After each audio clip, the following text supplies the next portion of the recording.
because folks, we're Dennis and I get down these rabbit holes and we're discussing overthinking. We're discussing deep benches and the pros and cons here. So I think with like a 6 player bench, I haven't played. See, I'm with the FFPC. I do these, these large bench. You play there, and that puts you in a different situation, but it may encourage overthinking. Yeah. Yeah. So I guess as long as it's not bad to overthink if you have time, it's the jumping from one lily pad to the other. And it's just jumping from one part of the frozen lake to the other. It's cracking over here. I need to jump here. And I'm jumping there. And then, like I said, you're back to where you were a couple of weeks ago and you really haven't accomplished anything. And that's why I like your better than zero philosophy, because I try to, regardless of my overthinking, I really like that idea of emphasizing the handcuffing situation. And it's not just the running backs. You and I just discussed Naylor versus what's his name in Cincinnati? Lo, Yosevich. Lo, Yosevich. yeah, However you pronounce it, it's a mess of a name. that's a mouthful. But those two, and Dennis and I were discussing that they're really a handcuff, because with some of the injuries to Higgins, Chase versus Jefferson and Addison, they're both sitting there to where you don't want to play them now, but you could play them if there's an injury. They kind of emergency break glass. So those players really ascend up. Like this week, I guess in Buffalo with Shakir out, I've got a few Coleman shares that I really haven't. I just been sitting on. I may be playing those this week. That's an example of, these kind of wide receiver handcuff types, and I guess, and it's just the philosophy of a RB handcuff versus a wide receiver handcuff. And I'll say this statement and I'll let you go on, but I I think we've got to treat those different. And I think the levels of what you perceive as a wide receiver handcuff maybe should be more stringent. And I'm more willing to be loosey goosey with the RB handcuff, even a handcuff to the handcuff. I'm more willing to carry such a player because RBs tend to shuffle in and out so quick versus a wide receiver handcuff. I feel like I'm a little more stringent. Now, I don't know why. I don't have any metrics or data to test that, Dennis, and that may be something we put that in our file, that when we get interns, I could investigate that. And so what you think about that, where we're at that point? Yeah. So, first of all, to define the different leagues. So, I'll play in NFL Fantasy or ESPN, Yeah. where you only play one flex. You start two running backs in NFL Fantasy. That's where I'm more active this year with my home league. You play two running backs, two wide receivers, one tight end, a defensive kicker, and a quarterback and a tight end, obviously. But you only play one flex. Yeah. In FPPC one quarterback leagues, Yeah. we play two flex, Yeah. but we have 10 bench plays See, positions. yeah, it's a different world. Yeah, in NFL fantasy, you have 6 bench spots, but you also have the reserve slots, which we don't have We don't have that. in FPPC. So if FPPC, you decide to gamble on Hawkinson or Chubb or Brooks, for Yeah. instance, a guy who started the season on Pauper IR, Right. you have to give up a roster position, and it's a little dangerous. In my home league, for instance, Professor, I knew I had some sleeper running backs and sleeper wide receivers that nobody in my home league would be taking. So I drafted Brooks, I drafted Chubb, and now I've got Rice on the reserve list. So I can squirrel away three really good players. I don't know if Rice is even going to be back, but it doesn't cost me keeping him there. And I'm able to add additional players. So it's like having a 10-player bench when you have those reserve slots. In FPPC, you have 10 slots and you don't have any reserve except in Dynasty. So you have to decide how much that roster space is worth. And I had some teams where I grabbed Dobbins and then Vidal because I didn't have any faith in Gus Edwards. You get to the bye weeks and injuries. That was a good decision, wasn't it? Oh yeah, yeah. It turned out to be the right decision, and they both came cheap. Yeah. So I didn't know which one was going to be better. And again, I keep stressing this. It so many fantasy football analysts will look at a situation and they will make a decision. And even if you're really good at making decisions, you're going to be right maybe 70 to 80% of the time. You're going to be wrong 20 to 30% of the time. That's tough for some people to take, though, Dennis. I It's think there's the psychology side that I've done some lessons on. How do we, if just your personality type, you hate to be wrong. And in science, you it's opposite, because if you're wrong, that means you can go maybe to a different route to get closer to the truth.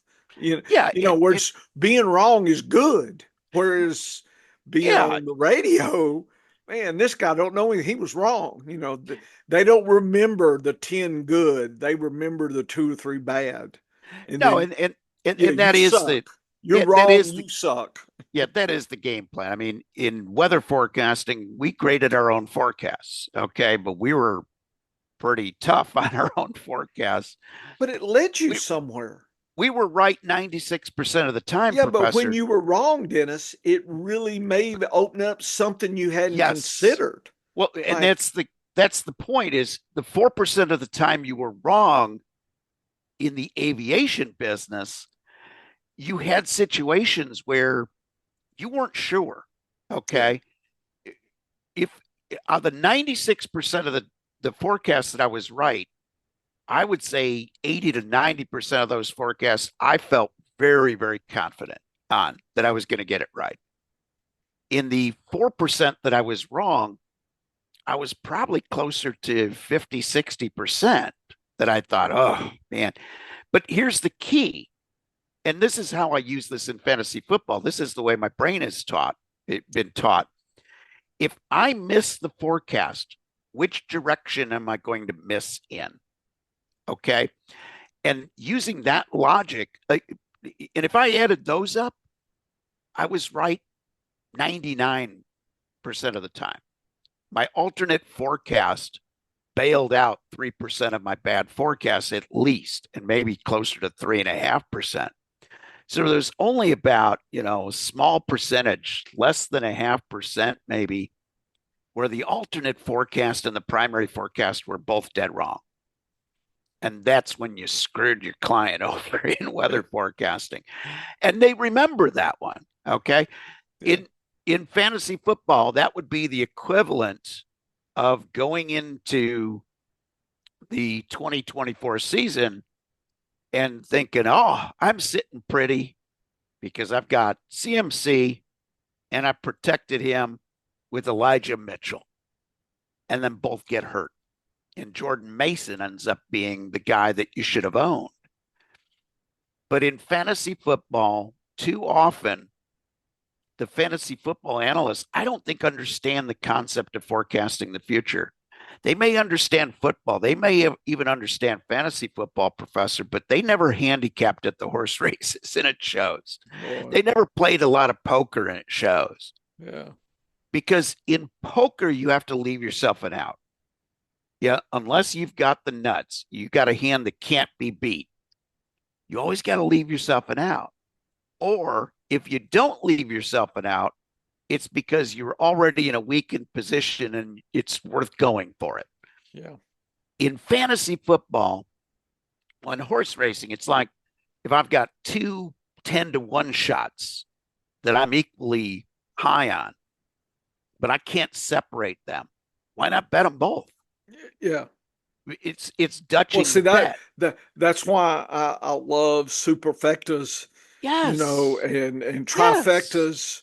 You stick them in with other logics, and not just box blindly, but I like to, like, if both were 10-1, I might want to do them first and second and third. Kind of walk them down, Yes. the whole thing. And you just don't want to miss. If one hits, you would like to collect a little, but if both hit, you want to knock it out of the park on that Yeah. kind of bet. Yeah. And sometimes in fantasy football, we get so bent out of shape wondering who the lead back is going to be Yeah. That's why I when we love your bet them all. when we really shouldn't even bother with some teams. Okay. And here's Yes. here's Yeah. here's the case in point. Yeah. So the Raiders, okay, and yes, I've got some Alexander Madison, I've got some Zamir White in Dynasty, but in redraft, I didn't draft a single one of them I don't because have either one either. because first I didn't know who was going to be the guy to take over. Okay, I had no, I was a 60-40 decision one way or the other. And I could make a case for maybe this is a backfield split, a 50-50 split, and it's a lousy backfield. Raiders just kind of go uh, up a little bit in the level. Somebody on Twitter was talking about all the players in the last few years that have joined the Raiders and then left. If you think Yes. about that, right? Yes. The tight end Darren Waller left. Yep. The running backs. That's been a merry-go-round. Now Adams is gone, and then I think they had some others. So you wonder, are we? I guess to put the icing on the cake, do we have to grade the general managers and how they run the team? I mean, I think we get a feel for that. I don't have any metrics on that, but maybe that's a metric, is how many times, what's the merry-go-round situation like on a team versus other teams seem to be like KC seems to be a lot steadier. I don't remember I mean, as far as the management, I'm not saying the players, players are players. There's some wacky packages, and, God knows what they're going to do in their, the personal life. But I see KC, for instance, and New England with Belichick there is very stable.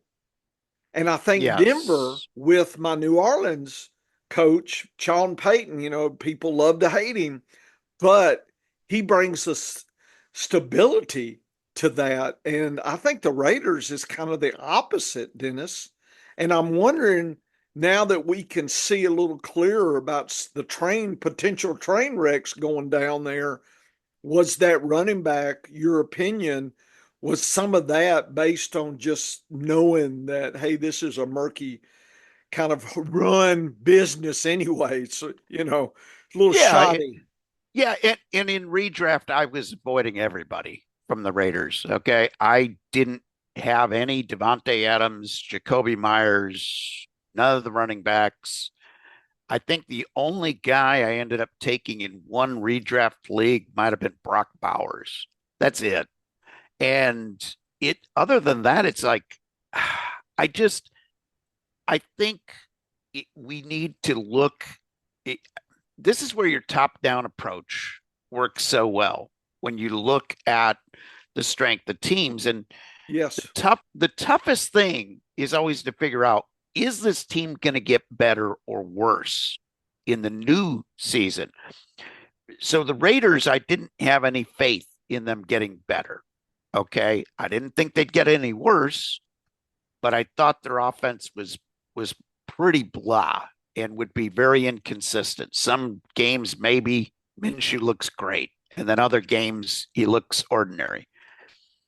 The New England Patriots, on the other hand, it seemed to me the last couple of years Belichick was just kind of didn't seem Phoning it in. interested. He didn't seem interested. But I You think know, Brady left and he realized, like, my best horse is retired. He's oh off the yeah, stud. yeah, What do I do now? You yeah, see and some of that in some of the better trainers oh that yeah, they'll have like an owner, and I think Dwayne Lucas, and I forgot the owner, but there for a while, that got the guy's name, but it was a millionaire. Anyway, he got out of the horse business or died, and Dean Wayne Lucas kind of went into a slump, and then he picks his spots now because he can, but he but there for a while he was everywhere, and then his owner left him, and I think he just oh yeah. passed away, and Two then and he had to change, and Belichick was the same way. yeah, with He lost his lead dog. with Dwayne Lucas, you could load up on 2 and 3 year old stakes, Oh, it especially just clicked your feelers knowing, yeah, and especially I'm Phillies, they had a especially the reporter Phillies. ask Dwayne, I think one of his a long shot got the Preakness one year, and they asked him, well, how is this? Every year we kind of are finding you, and he says, because you guys report like this. Basically, he was basically you just follow the obvious, and you're Yeah. missing my approach, and I pick them. And Dwayne Lucas loves the deck of the horse. Have you ever heard him talk Yes. about how he likes the conformation? And Yeah. I swear, when I watch one of his horses, they have the law. It's like a damn giraffe They out look there, they and look it seems like beautiful. if it's a Yep. close, that damn long neck gets out there and hits that wire, and that's just me. But ever since he started talking about the length of the withers and the to the head or whatever the part of the body, I'll never forget that. And I said, Lucas loves a type, and he knows he can do, and I don't know if there's secrets of genetics there, but anytime I see a Lucas horse that has a long neck, I kind of salivate a little bit. Especially if it's good odds, Dennis. So there's a secret tip there: is long necks, kind of like the gray horse and big ass on grass. You have some sayings that we need to develop some sayings for fantasy football. I don't know what it would be, but but see, horse racing, here's you could another always come up with that. here's another crossover where my horse racing background and exposure has trained me in fantasy football, because when you look at 2 and 3 year old horses in horse racing, in the stakes races, it's not uncommon to have a horse that is overlooked, who has not done much for the first 3 or 4 races against stakes company, that all of a sudden gets on a roll. Like Yeah. 2 and 3 year old horses improve a lot. In harness racing, it's the 4 year olds. Like Uh, in regular, open company races, claiming races, a 4 year old has a big advantage against the older horses and the younger horses. So if you had an improving 4 year old in harness racing, that was like gold to me. And it's the same thing in fantasy football, Professor, because I don't really care what any of these players did the first couple of years in the league. I'll take a chance on them in year 2 or 3, especially wide receivers, yeah. but running backs as well. I mean, this is how I caught Nico Collins last year. Yeah. It wasn't that I thought that he was some kind of a great player. It's just he was an untested young, stallion coming up through the ranks. And he was, he hadn't done much in stakes company yet, but doggone it, he's got a good trainer, and now he's got a good jockey in CJ Stroud. He's going to be a winner. And you He's know, been doing I well. didn't, I didn't need to be right, that right, because he was so cheap. And this year with the Chargers, I looked at it and I'm like, I know Quentin Johnson was terrible last year. I know Joshua Palmer's been really when he's healthy, he was a little better. I wasn't sure which wide receiver would be the guy. Yeah. So I grabbed one of each guy. One I of had each. little McConkey, a little Palmer, a little bit of Quentin Johnson. I wasn't sure, but I'm at least honest enough to say I'm not sure, so I'm going to hedge my bets. When you go all in on young players in fantasy football, especially if you're overdrafting them real early in the first few rounds, Drake London had a great game this week, okay, on Thursday night. Who would have thought? But up until then, he's been a bit of a disappointment. Yeah.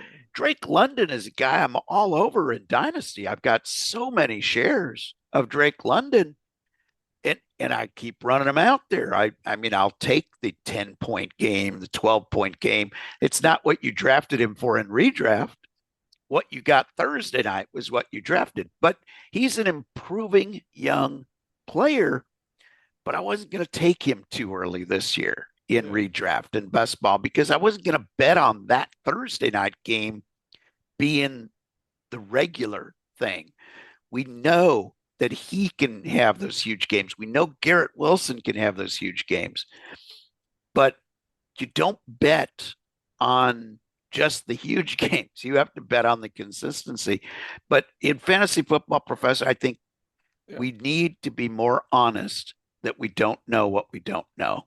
And if we use a strategy like that, including the roster sizes, so I still skew heavy running back in FPPC, but having that luxury of extra spots, I sometimes grab a third quarterback, believe it or not, and just kind of wait and see who is going to be the better of the two or three.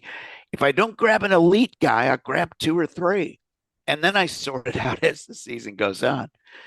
At running back, I'm still skewing heavy number wise, and in wide receivers, I'm trying to get myself 4 really good wide receivers. And this year, Professor, who are the guys that we liked? We liked Jaden Reed.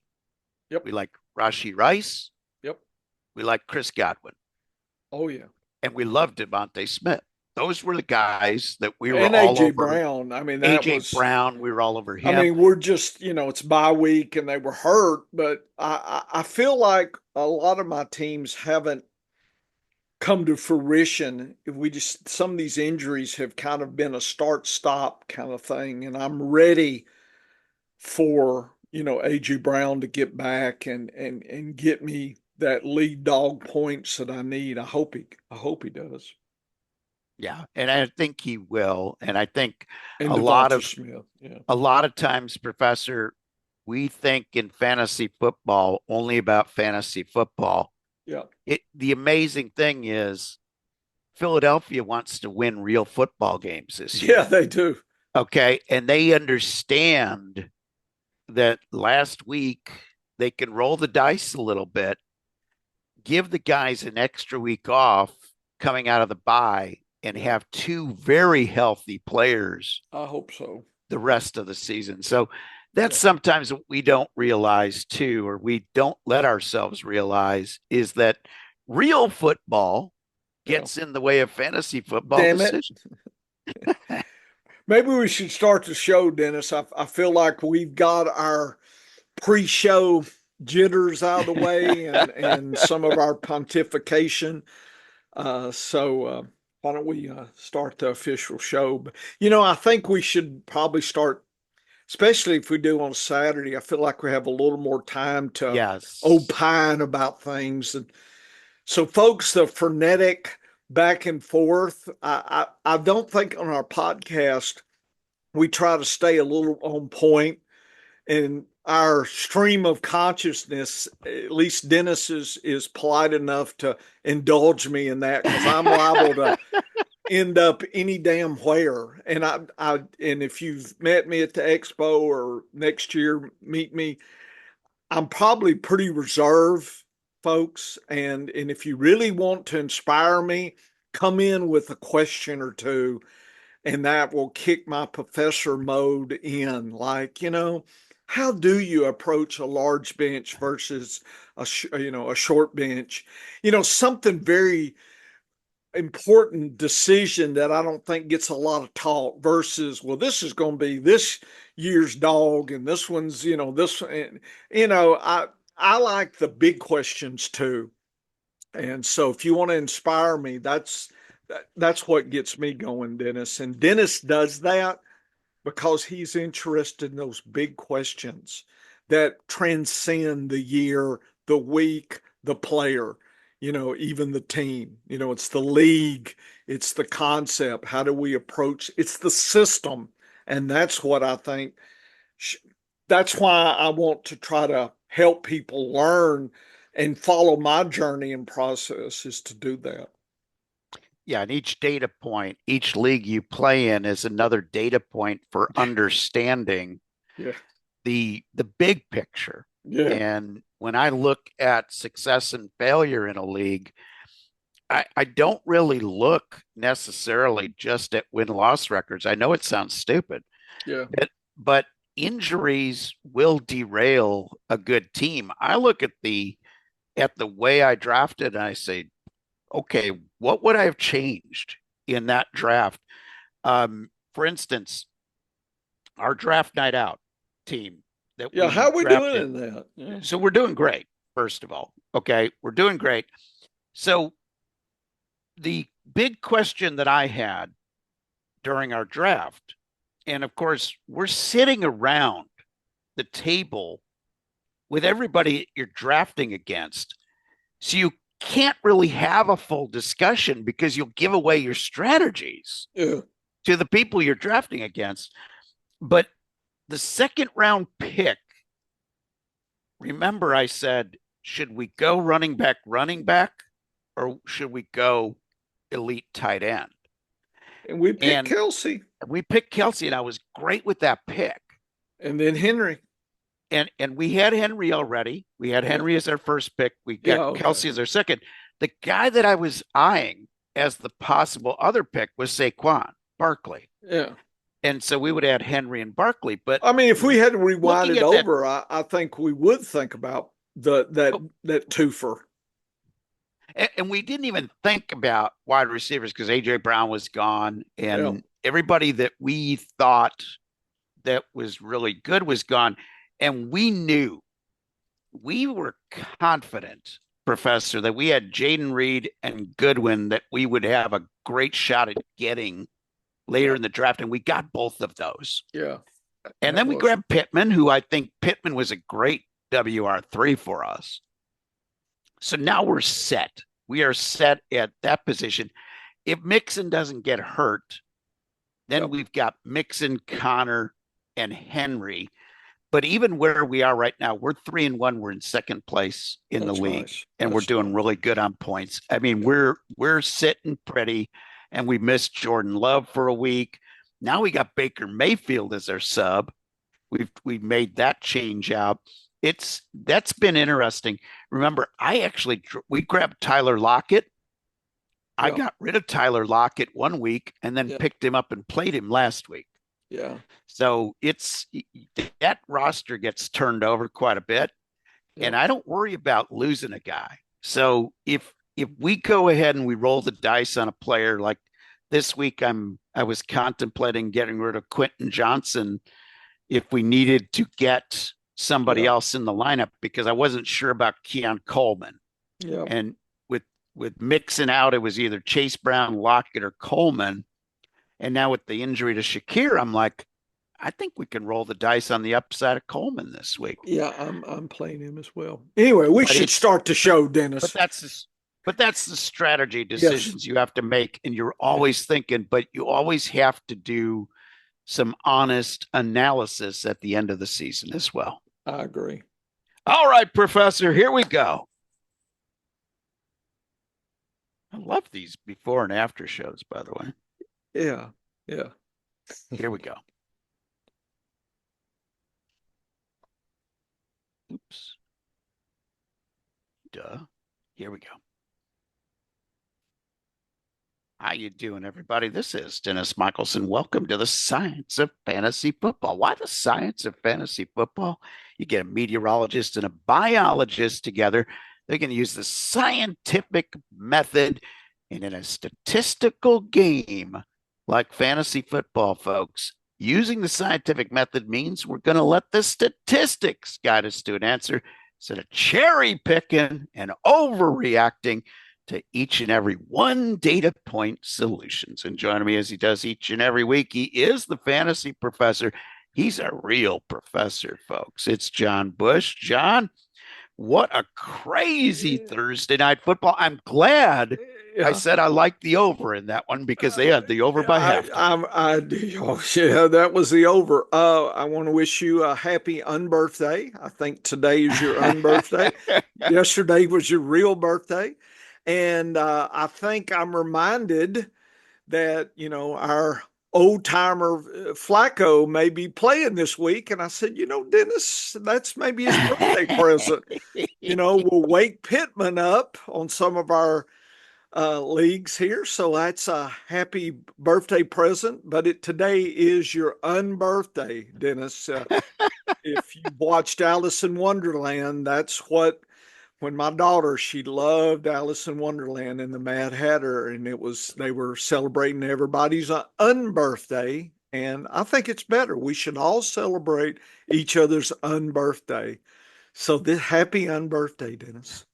I think that's a great idea. I celebrated my unbirthday by having a couple of birthday cupcakes this morning for breakfast. So yeah, breaking all the rules. Now these weren't the pup cupcakes because we have a bakery that does dog cakes. Do y'all have anything like that up there? Oh yeah. Yep. We got pup cakes up here. Yeah. Well, for your dogs. My dog got to share in the goodness of the breakfast cupcakes this morning, so she was pretty happy with that. But yeah, nice.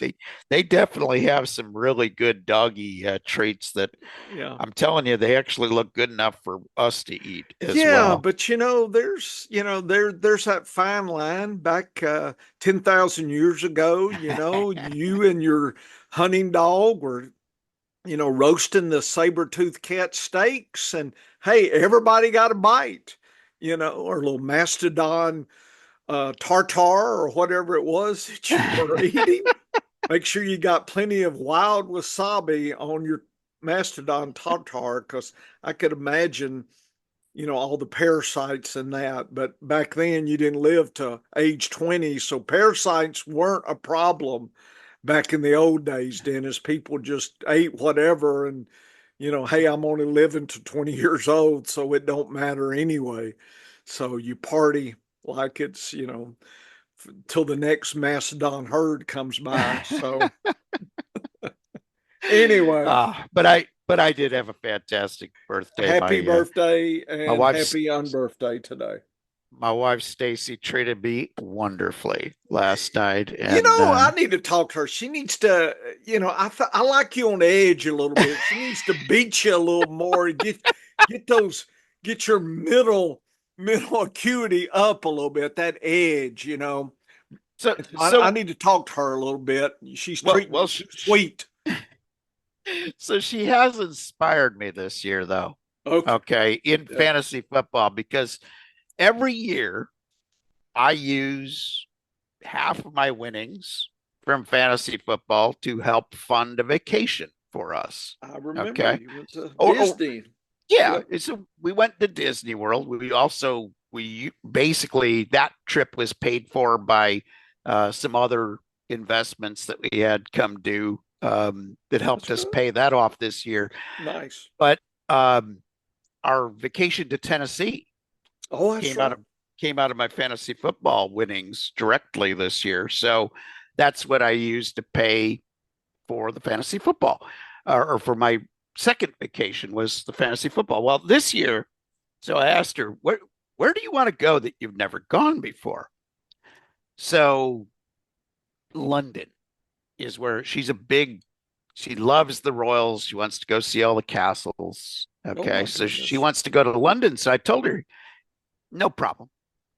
Based on fantasy football winnings, I'll take you to London next year. Yeah. The only question, Professor, Yeah. is whether it's going to be London, England, or London, Kentucky. But Yeah, that's, London, Kentucky. That's a sure thing there. And Dennis, you're fun. And I will say, folks, please keep the hurricane people in mind. That oh, Tennessee was yes. awful Yeah. close, and Oh, my I've goodness. I've Yes. donated to some of the sites there. So everybody assume you're going to win a league or two and take some of your winnings that I know we're going to help you win and throw it to help folks and just pass along your good fortune of not being in the path of the hurricane, Dennis. And the weather was so strange, Oh, that and it, weather can happen. The one in a 10,000 year thing can happen. That's what they said about Katrina down in New Orleans. We had Becky's brother was down there during the time, and he it was some harrowing adventures talking to him. He was a cook in the food industry down there in New Orleans, and very it. He was you stay busy if you can cook down there, and just but you live kind of on the edge, and then that Hurricane Katrina just wiped it all out, and he, had to leave, had to go back home to Alexandria, Louisiana, from New Orleans, because there wasn't nothing there. It was just gone, and I can imagine a lot of people in North Carolina are long term. It's not instantly, going to fix itself. We're talking some years to get back in some of those communities, and I'm sending good karma or whatever I need to yeah. send to those folks, and hopefully help them win so their fantasy teams, and maybe get a little money to help rebuild their lives a little bit, and certainly donate when you can, early and often, to Yeah, that.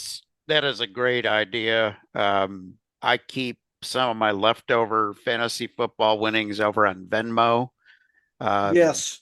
so I Yeah, can, that's a site you can, in PayPal and things. Yeah. yeah, Cash out. I can easily throw, $50 or $100 donation to some organization and not even, have it affect anything. But and it's only $50 or $100. It's not going to be earth shattering, but if everybody who could afford to do it threw 10 or $20 at them Yeah. right now. So years ago, Professor, before I got back in the radio business, I was covering auto racing all across the United States, and I covered a lot of short track racing, made a lot of friends in Eastern Tennessee and Western North Carolina that I followed on the racing beat. And Asheville, North Carolina was actually one of my very favorite places to stop on my way to and from the other tracks in North Carolina. It was just so beautiful up in the mountains. And I quite often take the old country roads instead of the interstate, winding through the mountains, to go into either Eastern Tennessee or into West Virginia up that way and whatever on the way back because it was such a beautiful drive and I had time. It was a beautiful day, that kind of thing. Most of those roads are gone in Western North Carolina. They're totally wiped off the map right now. Yep. It's scary to see. And some of these higher mountain communities, they may never rebuild. And No. it's some of those little communities actually started when, I mean, this goes back to the 20s and 30s when they started, and 40s when they started doing the dam projects Yep. in Eastern Tennessee and in the Carolinas, and they flooded out some of the valleys where people were living. Yep. And people relocated and formed new communities up higher ground. And Now some of those communities are gone, but the unbelievable beauty of that part of the country, and please, I'm a weather forecaster. Okay, I've studied this stuff for over 40 years. I'm seeing politicians talking about the use of something called HARP, which was a technology to sort of stimulate the stratosphere, that was used at University of Arkansas, or I'm sorry, University of Alaska Fairbanks runs it now, and it's an experimental thing. It doesn't control the weather. It does not control the weather. There was no cloud seeding that went on to flood out the good people of Western North Carolina. This is what the emergency management people call an arc-like event for obvious reasons. It's a catastrophe, a catastrophic flood that we don't see. None of this, none of this was caused by mankind. How can I say that with any assurance? Because the weather models that predict the outcomes based on a standard atmosphere were 100% correct. They were forecasting up to 14 inches of rain, Professor, in those areas from this storm. And they don't even read the orographic lifting very well. So these people got 20, 22 inches. But the models were pretty darn good. The models predicted a catastrophic event, and they did this almost a week out. And then when the dams started failing, people were warned. But in Asheville and those mountainous regions, it wasn't a dam failing like it was in eastern Tennessee. Some of the other parts of North Carolina, there were a few dams that got, almost overrun. But this was a weather event. It was not some political thing that anyone did. It reminds me of how stupid some of our members of Congress can be, because not too many years ago, somebody in Congress, he opposed more an expansion of the base in Guam because he said the island was going to tip over. These are our politicians. They have no basis in science. Some of the crap that I've seen spewed is just horrendous. This was not a FEMA plot to take over land in Western North Carolina. This was a catastrophe. But yes, I think it'll be true that some people will not relocate. Some of these towns are dead, and it's sad, but they'll figure out a new place to live. Those are tough people. I saw films or some videos posted from Greg Biffle, former NASCAR driver, who's flying his own personal helicopter nonstop for the last 6 days to help people in those parts of North Carolina. They were using shopping carts to zip line supplies from one side of the river to the other. These are tough people. They'll figure out a way, but please stop with all the conspiracy crap. Yeah, and we just hope that things get better, and that's just going to take some time, but everybody throw a buck or two in and do what you can. Just assume you're going to win at least one of your leagues and throw a little money towards them.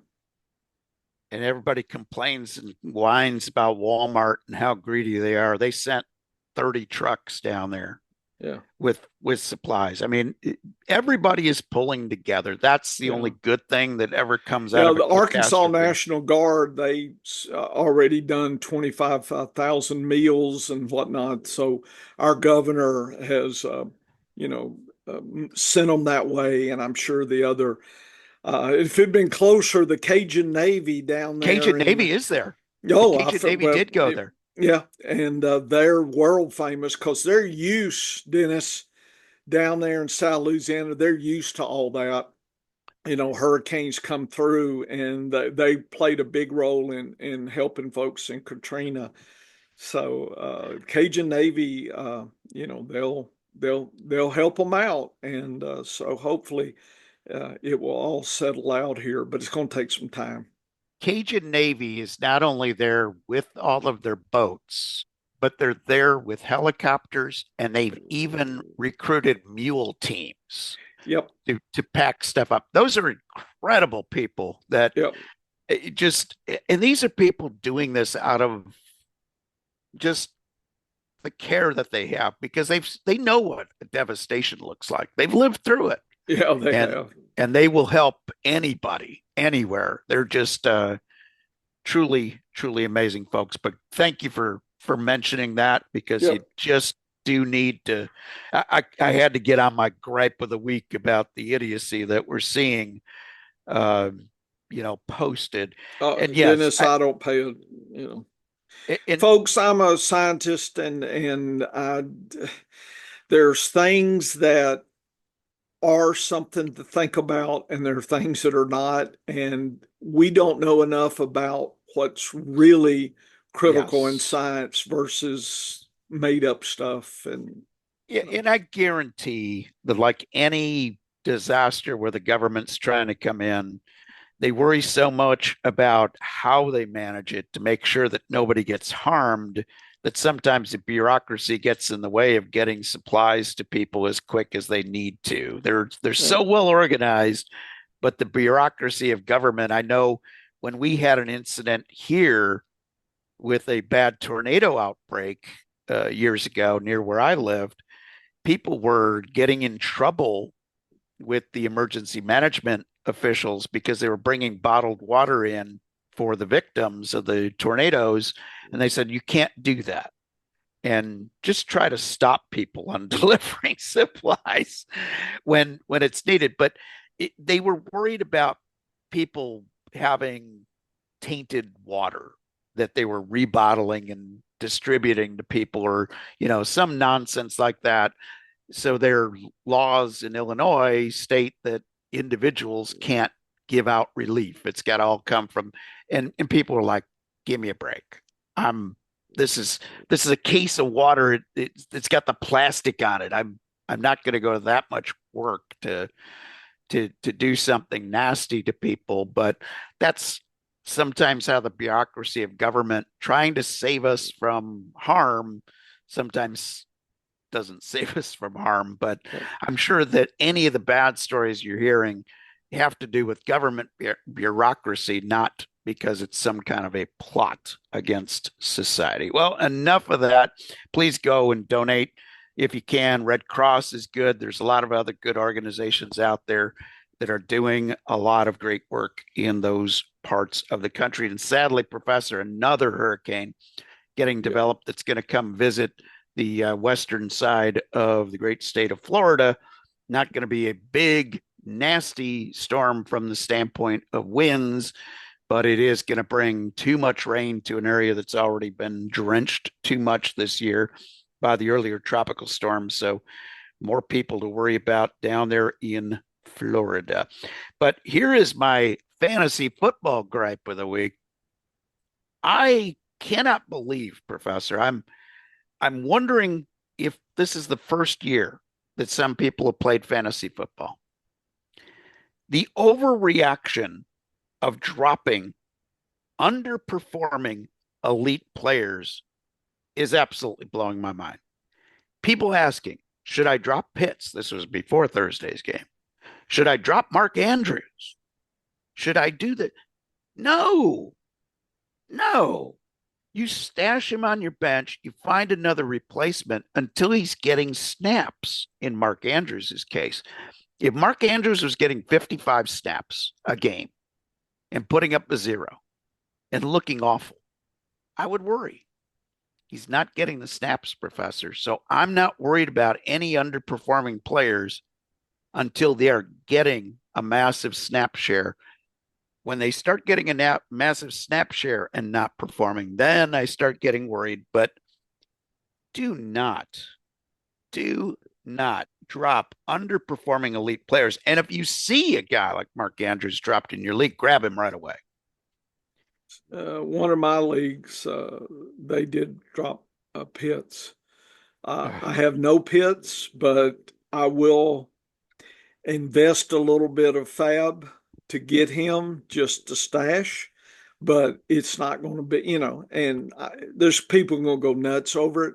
And I know I'm not going to get him, and that's fine. But he's not going to go cheap either. He's not going to go $1. So somebody actually, and I just kind of shook my head. I hope everybody drops Andrew. I mean, for my sake, please, y'all go out.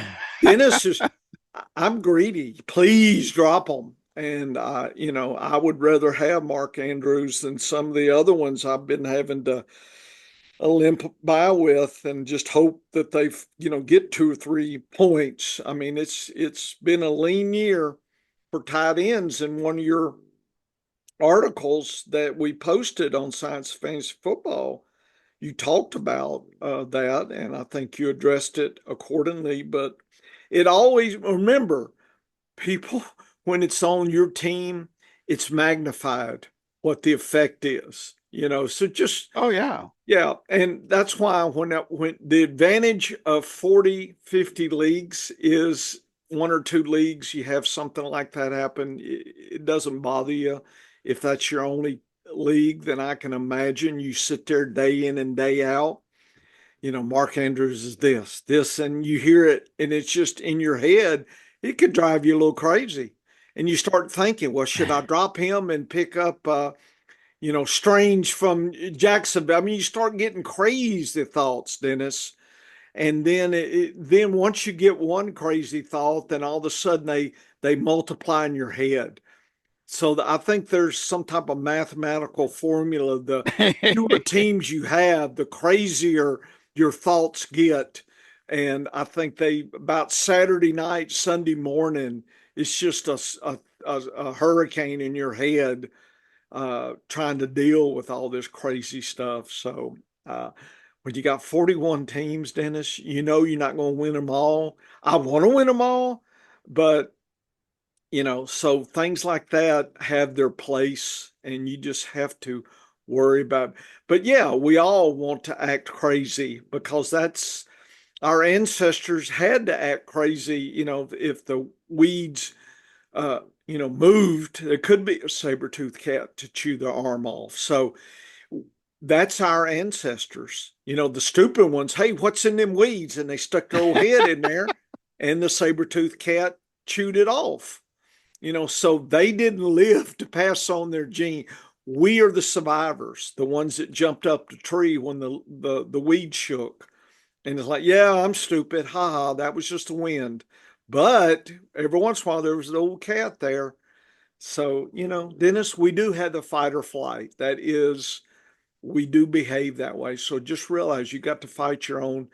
And if you listen to fantasy football, or read Twitter, and it builds. Oh Somebody yeah. says it, then somebody else says it. Then all of a sudden it must be true, right? What is it? Three's a trend. So if 3 experts say this, it must be true. And remember, there's so many experts now on Twitter. Regardless of any crazy stuff, there's going to be 3 of them say the same thing. So if you're looking for a rule of 3, Dennis, you're going to be jumping every which way. Oh yeah. And here's the thing too, is every week, several times a week, I will Yeah. share a poll that is just absolutely crazy with 70% or more Yeah. on the wrong side of that poll. And Yeah. I'm usually gutsy enough to share those polls long before the bad thing happens that Yeah. is inevitably going to happen. But and I did that with a Pitts poll. It was 70%. Yeah, he's droppable. That was Wednesday morning. And Thursday he went off for a pretty nice game. Still didn't get in the end zone, so still didn't get as big of a score as you'd like out of an elite tight end, but it wasn't a bad game.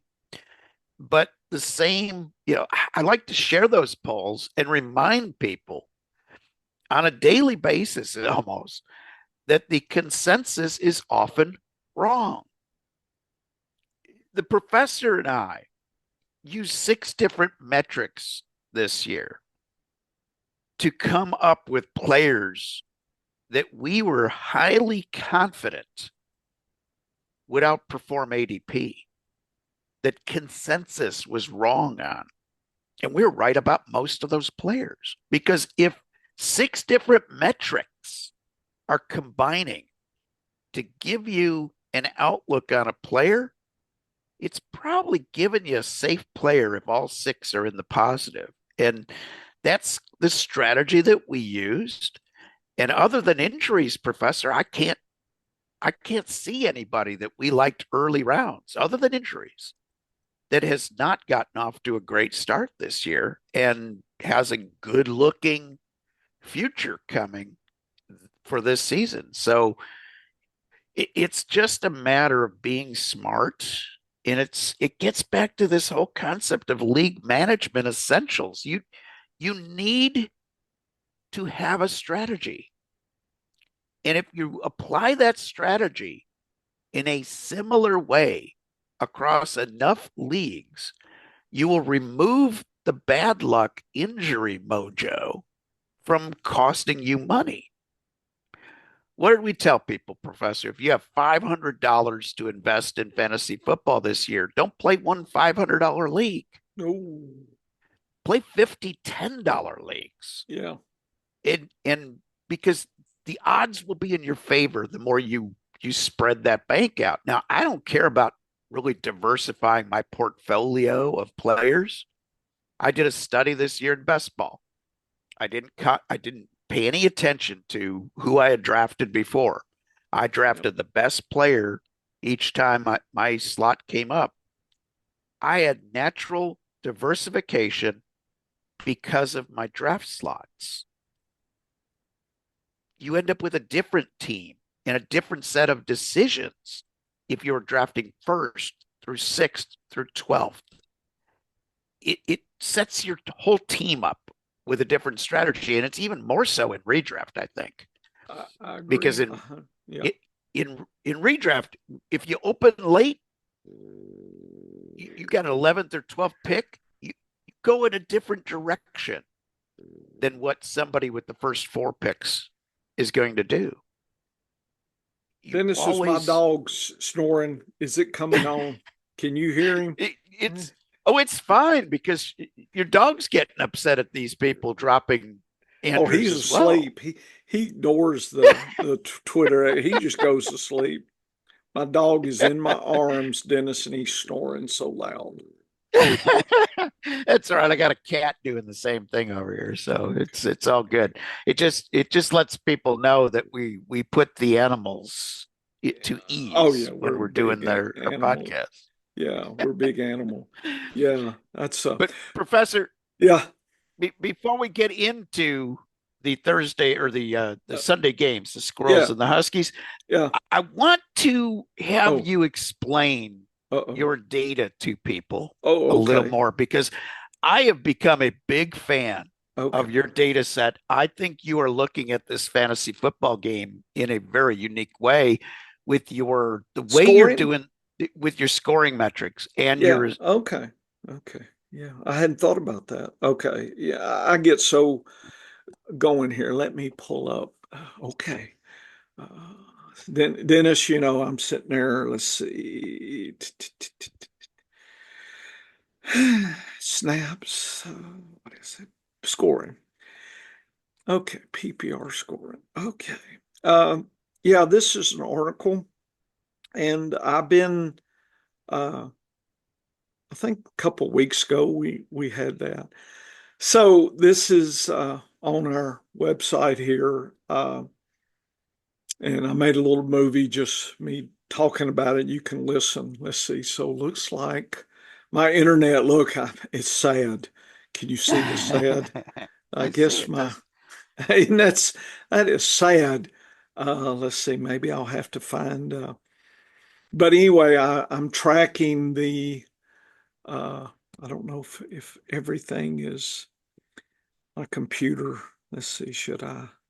Oh, okay. I'm going to get rid of I'm trying to clear up some memory here. Maybe it will let me see if I reload it. Maybe it will come in. Dennis, I don't understand. I probably need a high power. When ESPN gets me interns, they need to get me a giant big ass computer. That's what I need. Ah, here we go. There you So go. can you see it now? Yeah. Big ass Yes. computer. That's what I need. So I start top down approach on PPR per snap. Uh, and this year I thought, six metrics is not enough. I want to test another metric. So I'm basically trying to find players that are scoring in the top 25% uh, across the leagues, and I mark them in green, and then I look at the team level and position level, and then count the number of weeks that they're in that, rarefied, top 25 position. And if you've seen the box and whisker, basically it's the upper whisker. So I'm measuring players that week were tending to be in the top 25%. In other words, you're saying, where did you come up with that? Because that's just a statistical standard, how they do box and whisker population distribution. So I didn't pick that arbitrarily. That's something I've dealt with all my life, Dennis. And I think I made you aware of the box and whisker. Just looking at a population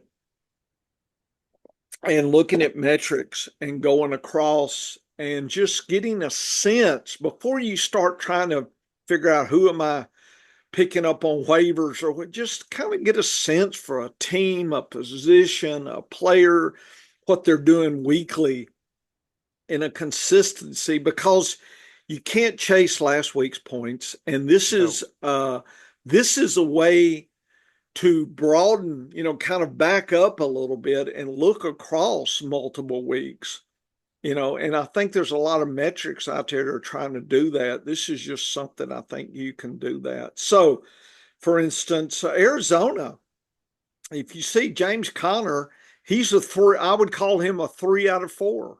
Not bad, but he had a down week 3. So if I would have traded him, boy, he sucks. Let me get rid of him. Week 4, look at him. He's back. So every 2 snaps, he gets you a point. That's how you 0.05 means you get a PPR point every half a snap. So 1 snap, 1 point. I mean, 2 snaps, 1 point. So can you imagine? And as an average, that's nice. But look at Imari there. He's a 2. Look at Trey Benson. He's a 3. This tells me, Dennis, a couple things. If Connor were to miss time, I'm not sure Trey Benson is, the dog. I think he'll share some activity with DeMarcado, whether it's 60%, 70%. I don't know. So if I've got Connor, I probably do want Benson, but I need to keep DeMarcado in my head as well. I've got to juggle that. And if he goes down, if you don't have Benson and he's gone, then maybe you take a shot with DeMarcado. So you know that. Versus here's Trey McBride. He's done it once. I think he's coming back. But look at Higgins, his replacement hadn't done anything. I don't want to invest in him, Dennis. If I've got McBride, I think there's some other situations that I'll take advantage of. I'll lean against that. Look at the wide receivers. Harrison is the show. Dortch, maybe he's right on that second tier, but he's not somebody it's like, I gotta have him. He's a maybe for $1, hope that, he finds a nice DAP to come into this week, but nothing that's going to get my great attention. So you could go through each one of that. Look at Bijan. Everybody complaining. Look, I'll take that. Algier. Oh, yeah. He's 2. He's a 2. You definitely want him. Boy, Cal Pitts woke up, so maybe. But is it going to take 500 yards to wake Kyle Pitts up? That's what worries me. I'll pick him up if cheap, if I can, but I'm not going to somehow think he's rehabilitated. He's had 4 sad weeks. I know he had a good week. I wouldn't overreact. Drake London, he's a 2, but Mooney was a 1 going into the game. McLeod was a 1. So really, but Mooney, he's right there. But McLeod, there's nothing that this metric would have predicted that. But then again, 500 yards will cure a lot of issues for your team, Dennis. You're amazed Yeah. if you can get that. So just be aware.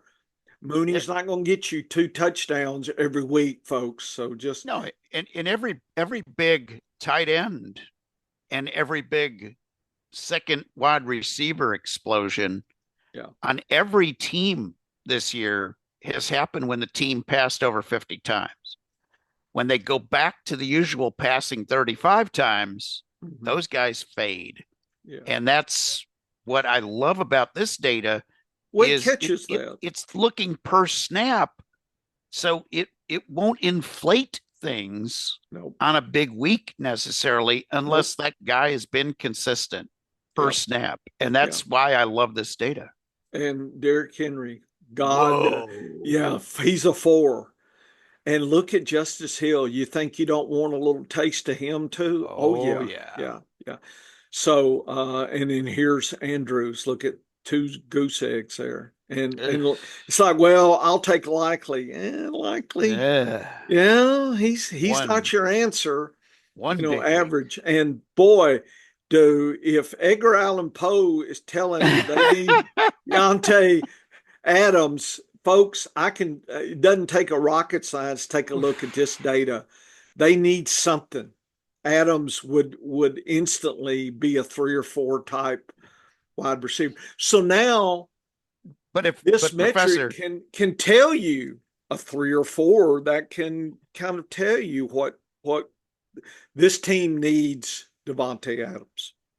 But if they're running 245 yards a game, I'm not really sure what the upside. I mean, obviously he's a great player. He's better than anybody they've got. That's what this metric shows. Yeah. But for his fantasy football value going forward, I'm not sure there's a much worse place to fall for a wide receiver now than Baltimore because it's lean. They can run the ball all damn day. Yeah, that's the thing. And we need some data, and I just hadn't had time to do that, to get that balance. I'm sure there is some metrics that people could do a ratio, and maybe it's if you have what happens if you have a 4, Dennis?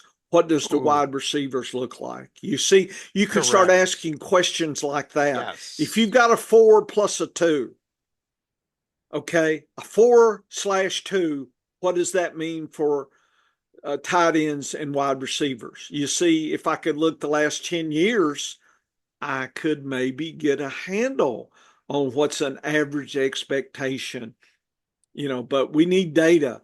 But this, Dennis, I think in the off season, I can start charting and developing a database to ask that question. What happens when you've got, look at that. We got a 3, a 2, and a 3. So 2 3s and a 2. What does that mean?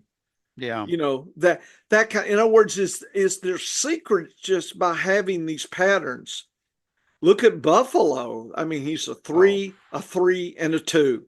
There's you another, and I'm trying to get for $1 Ray Davis and Ty Johnson everywhere I can, because if Cooks goes down, then these guys have shown they're worth $1 on your deep bench. That kind of thing. So I guess I like this data from a metric point of view because it allows me to ask more questions, Dennis, in a different way. Anytime we're doing things differently than the experts, we have a chance at finding things in this system that people are not finding yet. And that's why I like this, is because it gives me another way to ask questions.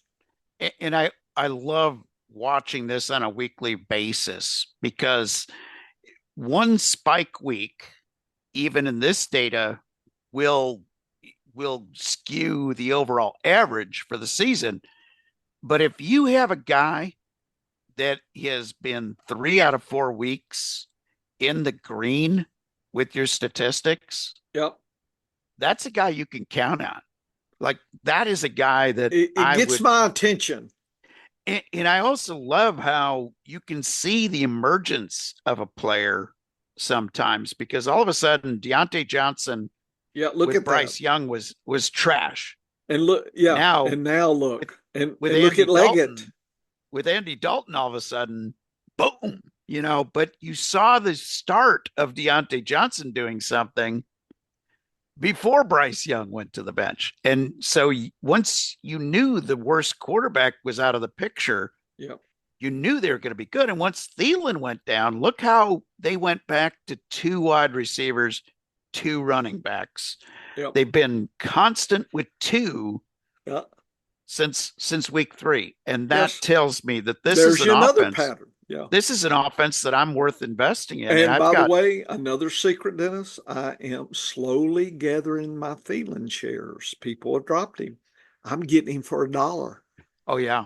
Yeah, Just, you definitely because if he comes back, I think Leggett takes a step back and it will be 2, but it won't be Leggett. So just be aware, Leggett is he could be a short term. Yes, if he emerged and got his confident, everything is a continuum and floor ceiling, we don't know. But right now, that's how I'm playing this for $1 or 2, Dennis. Why not? If you've got room, take a little Thielen, start foraging and hoarding. He's the kind of wide receiver that I'm interested in if I've got a bunch of duds and there's no other running backs. So my hierarchy is tell me about the running backs. Okay, it's kind of lean. Oh, Thielen's okay. He's kind of that second tier for me in these big benches here, Dennis. That's how I'm doing.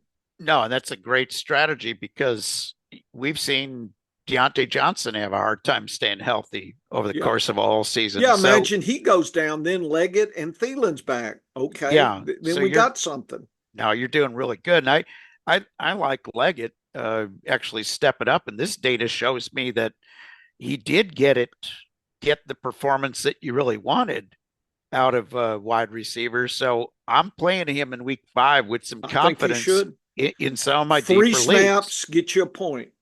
Yeah, Yeah, yeah, that but that, and here's the thing is, Leggett's going to get 30 to 40 snaps well, there you guaranteed go. this week. So 10 points. even if you are 10% down Yeah, versus this statistic, you're going to lock yourself in 8 to 10 to a decent score. as And a floor. in bye weeks, looking for those floor plays Yeah, during bye weeks and with so many injuries, yeah. that's not a bad move. And Dennis, imagine sticking my DAPs on top of all this. Yes. Where's my damn interns, Dennis? Come on, man. I need folks when I see this, I see all the questions. What I love the movie Beautiful Mind when they would have him thinking and all these equations flew in his head and he would see, a situation and see all the possibilities. That's what I see. Not that I'm a beautiful mind. It's been ruined living in Louisiana. You lose a little bit of your intellect every year because too much spice and crawfish and a little too much Dixie Voodoo Lager beer as a young man. It just whittles away those neurons, Dennis. But at one time, I was a spry young man, and now Oh. my apple's starting to be a little mealy. That sit a little too long out there in the bag out there. That's kind of me. I just hope I got a few good years. Maybe I'll make some applesauce out of my head, and I can keep you amused for a few more years, Dennis. But anyway, so go through this, folks. Think of write down these questions. I'm curious to look at Kansas City. Oh, well, I knew. Yeah. Come on, I want to see Dennis. a Kansas City because I got an important question Okay. Here it is. with losing Rashee Rice. It's called Worthy right The there. question is, does Worthy have what it takes to step up Three, in the like Leggett. Consider him a Leggett yeah, with and this snap. that's what I'm betting on this week Now, is that for a dollar, look Juju where or Watson. Watson and Yep. Schuster. I know Yep. right now, but but see, look at that 0.24, for a dollar in a team that had Rice and these 0.5, Dennis, 0.4, those are nice numbers. And Oh yeah. so I am investing Schuster. This is the week to get Schuster or maybe Watson. I would probably go Schuster Watson, but it could be Watson for a dollar because Monday night, when one of these catches a touchdown, next week, what's the waiver wires going to say? Dennis, I'm just telling Yes. you now, you can save yourself some money, folks, if you've got some dead space and buy him now for a dollar or two or get And him free. and my other interesting guy on that chart is a guy that I'm also thinking benefits from Rashee Rice being out, and Yeah. that's Noah Gray, the second tight end.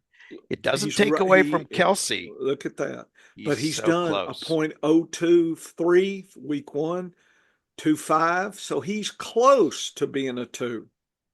Yep. And 2.5 is pretty strong for a tight end Four. as well. Yeah. So see, I don't know, Dennis, the relationship. Like I said, I think it invites questions. What happens when you have two tight ends that are look at them? They're right. They're average point. 1.4. What happens when a team has that?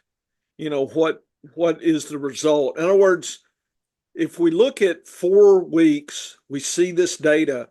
What does that predict in the next 4 weeks? That's Yep. that's some more metrics that I could. In other words, how predictable is this Well, going? And I do that between teams, between years in the off season, folks. I do statistical analysis. Does my com data, somebody last year that, had X, at a certain level, what's the predictability the next year? Or maybe even the next year out. In other words, where does it play out?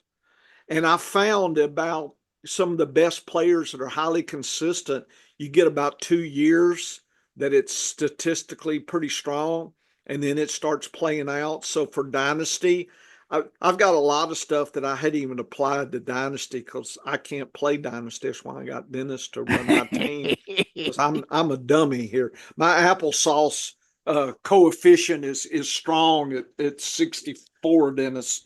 But anyway, these are questions that I think about. well, look at Kansas City's running backs. Here's a Yeah. here's an interesting one. Look at Pacheco the first 2 weeks. Yep. Look at Hunt week 4. Same thing. We Identical. just switched him out. So the lead running back for Kansas City when he gets volume Yep. is got the same value. It's position over player. I love Kareem Hunt. My biggest mistake that I made was not squirreling away more Kareem Hunt. I Well, tried, yeah. but I But on but I best ball, I missed. I should have. He should have. But there was so many. I was just so greedy. I I went for a couple of late Dalvin Cooks because he was down in Dallas, and I Yeah. thought Dallas is more likely to see a running back emerge than Kansas City, and who knows where Kareem Hunt's going to be anyway? Is he even going to have a job? If you would have told me on week 1 that Kareem Hunt would be the lead back for the Chiefs by week 4, I would have told you you're nuts. Yeah. But there it But is. Pacheco didn't work.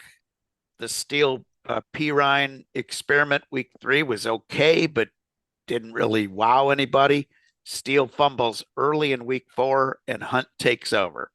Yep. And I'll guarantee you, week 5 for Monday Night Football, Kareem Hunt's getting 20 carries. He's getting 20 touches. And P. Ryan will probably get some of the rest. Carson Steele get maybe 5. But that won't be enough for him to do anything with them unless he gets in the end zone.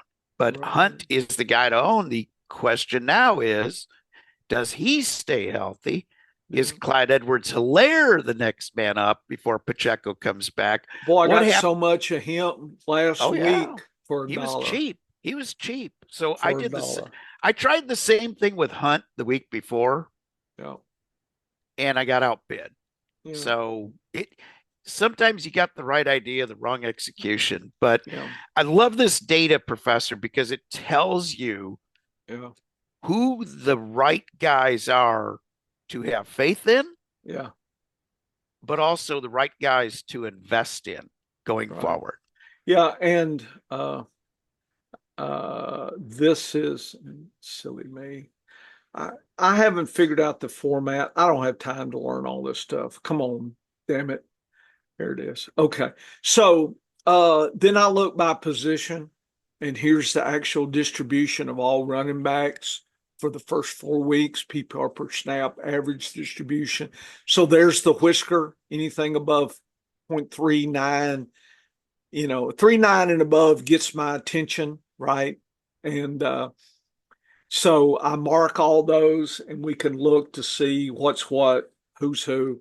And here's the tight ends and the wide receivers. And then I do it this way. I do by counts.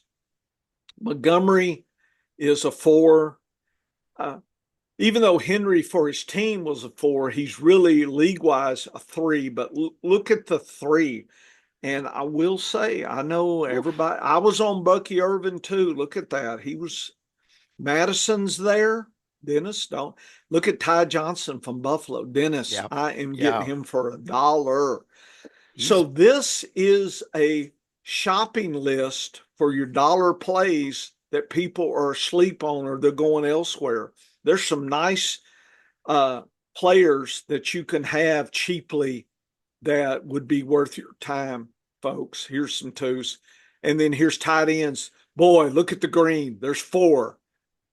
And there's no 4. There's no 4s. They're all 3s. Disley, Dennis. Disley.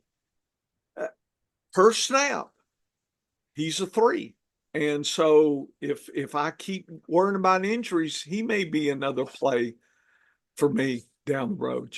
I'm just saying, for $1, if he doesn't work out, throw him away. And then wide receivers, look at Jefferson. And I'm so sad that Shakur's out. Jefferson has been gold. And I didn't get enough Jefferson because I was really worried about what was going to happen. Yep. Sometimes your fears, but then remember, we're looking backwards. So it seems obvious. I'm telling you, it wasn't so obvious. To me, A.J. Brown was the pick over Jefferson. And A.J. Brown doesn't get hurt. Maybe he's on this list. Yeah. So and think about it. If A.J. Brown wasn't hurt, you could have had him. And maybe Jefferson, maybe there was a both. Maybe, and where I got Jefferson, A.J. Brown was already gotten and Jefferson had slid. So I didn't get, you never bet enough on the winning horse, Dennis. And I do have some, but not enough. I have some Jefferson too, but I was also uncertain. It wasn't that I thought that Jefferson would be a bad player. Yeah. It's just I thought that the range of outcomes for him, I thought he'd be less consistent, and this is strong consistent. I thought his upside would be capped by the quarterback play because I expected them to be more run heavy, and they haven't been. Yeah. So, but Shakir is a wonderful surprise because I was betting on Shakir and Coleman, not knowing. But the guys that I love on this list, Reed, Godwin, Rice, all right there. I had a lot of Stephon Diggs, a lot of Amon-Ra St. Brown, all 3s and 4s. That's Diggs. Good investment. Again, don't forget Jawan Jennings. I know he's everybody kind of forgot about him, but he was a hot thing, and now people may get tired of him. He had a Just better week last week than Naylor, Ayuk. yeah, Naylor with Addison, Hurd, or Jefferson. Yeah. We just did that. So to me, I like this right now, since I haven't had time to test this. It's a nice little shopping list. Who can I get for $1, Dennis? Who can I get for $1? Trey Tucker's one that I've got a lot of this week. Oh yeah. Yeah, I For think that's a great investment. Yeah. So and here's another. DJ Turner is down there. There's a lot of things happening in the Raiders. I know, crappy team, but for $1, you see, that's the thing. In pre-draft, we're talking draft capital. Now, in the season, you're talking your fab budget, and if you can use nothing to get these players that could have a spike week with a good DAP, I mean, come on. And so then, Dennis, if I had time, I would look at, say, the next 4 weeks in the DAPs, and then maybe, like, okay, Trey Tucker, Turner, they got 4 tough games versus, say, McConkey is available and he's got, 3 good games. Okay, maybe I'd get him, that kind of thing. In other words, this is the first layer, then find that second or third layer to make some final decisions.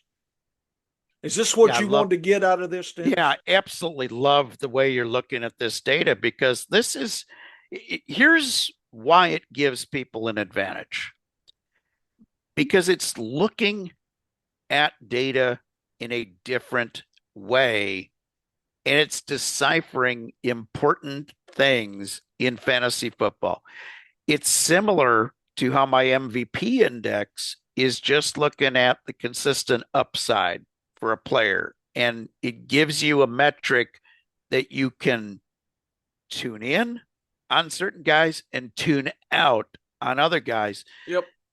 This metric I love because it gives you a peek at who is doing something with limited snaps. And that's the guy you want for your next man up mentality, because injuries are going to happen in fantasy football. And if I see who the next man up is, or I see that the next man up quickly jumped in and filled that same role, right, that gives me confidence to bid a little bit more on that player going forward. And I don't care about crappy teams this time of the year, because if it's a crappy team that's got to pass a lot, I'll take that in PPR for wide receivers. So Raiders, I don't care about the quarterback if he throws 3 interceptions. You don't get penalized playing the wide receivers for turnovers. So, except for if they fumble, but you don't get penalized for their quarterbacks miscues. And they're going to be playing in a game script that says they're going to have to throw the ball 40 times a game to keep up. And those are the kinds of guys that I certainly like. But I wanted to dig back into that a little bit more detail, Professor, because I think that is some hidden gems on stats, just like I think your power rankings for teams are another one of these little extra stat things that can be the tiebreaker when you're making decisions this week. And, when we, like I said, our mission is to promote the scientific method for use in fantasy football. Folks, just look at our mission statement. It's not to get clicks. It's not to make money. We're making money using this data, winning leagues, and I'm pretty much pleased. But just trying to help people learn and see the process and what we're doing. And we're doing our own thing. We're never going to be, probably on the radio. Unfortunately, Dennis, I don't think we'll have the John and Dennis show. Too bad. So sad. This is the best we'll get, because we just don't get a lot of attention. Because it would irritate me Should I play this versus this? I have to see your team. I just don't want to make these kind of shotgun decisions, Dennis. I just can't. I don't want to do it. That is so silly. And I know, look, that's what they have on the radio, and that's fine. There's people to do that. But I need to consult my charts here. I need to look at your team. What are you trying to do? What's the scoring system? What type of league? I mean, there's so many things. I wouldn't fit. It would be disingenuous for me to sit there and try to tell you X over Y, especially if you're talking the range of outcomes is just a few points above or below each other. And I'm trying to make a fine, how thin can I slice the damn turkey to keep you from, coming in and bumming my Thanksgiving meal every year if you're an in-law I don't like. I mean, I can only cut it so damn thin. So I'm not going to debate on, how many millimeters I've got to cut the turkey so I don't see your old worthless butt again next year at my home. I'm so sad, Dennis. I, I'm bad boy. Anyway, Dennis, I can't do that. I would not function well. Professor, do you like this versus that? It's just, I would feel like, I don't know, I would become, as Dylan said, it would become my worst enemy, right? And he did a song called My Back Pages, and he talks about that, is that you preach and all of a sudden you're preaching and you don't like people that preach, but yet here you are.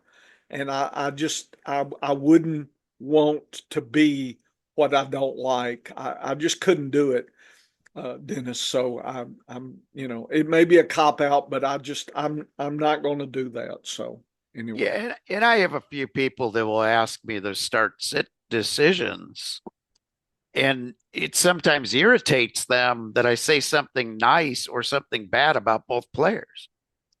But Yeah. that's the concept. It's not, if I'm trying to decide this week to play, and I'll give you a live example of one I'm going to have to make in one of my teams. Do I play Rashid Shaheed against what I think is a tough Kansas City defense, That's the first thing I thought. Yeah. or do I play Keon Coleman this week? And I can see that's the a upside. lean decision. I could see the upsides in both. Okay, I could see if Shaheed can hit a couple of big plays against the Chiefs, which the Chiefs have given up some big plays at times. Yeah, he could be one play and you got your points. Yeah. So I look at both of these players having an extremely wide range of outcomes for two different reasons. Yep. And if Shaheed was playing an easier defense, and if Carr was on more of a roll right now, he's been up, he's been down, he's been all over the place.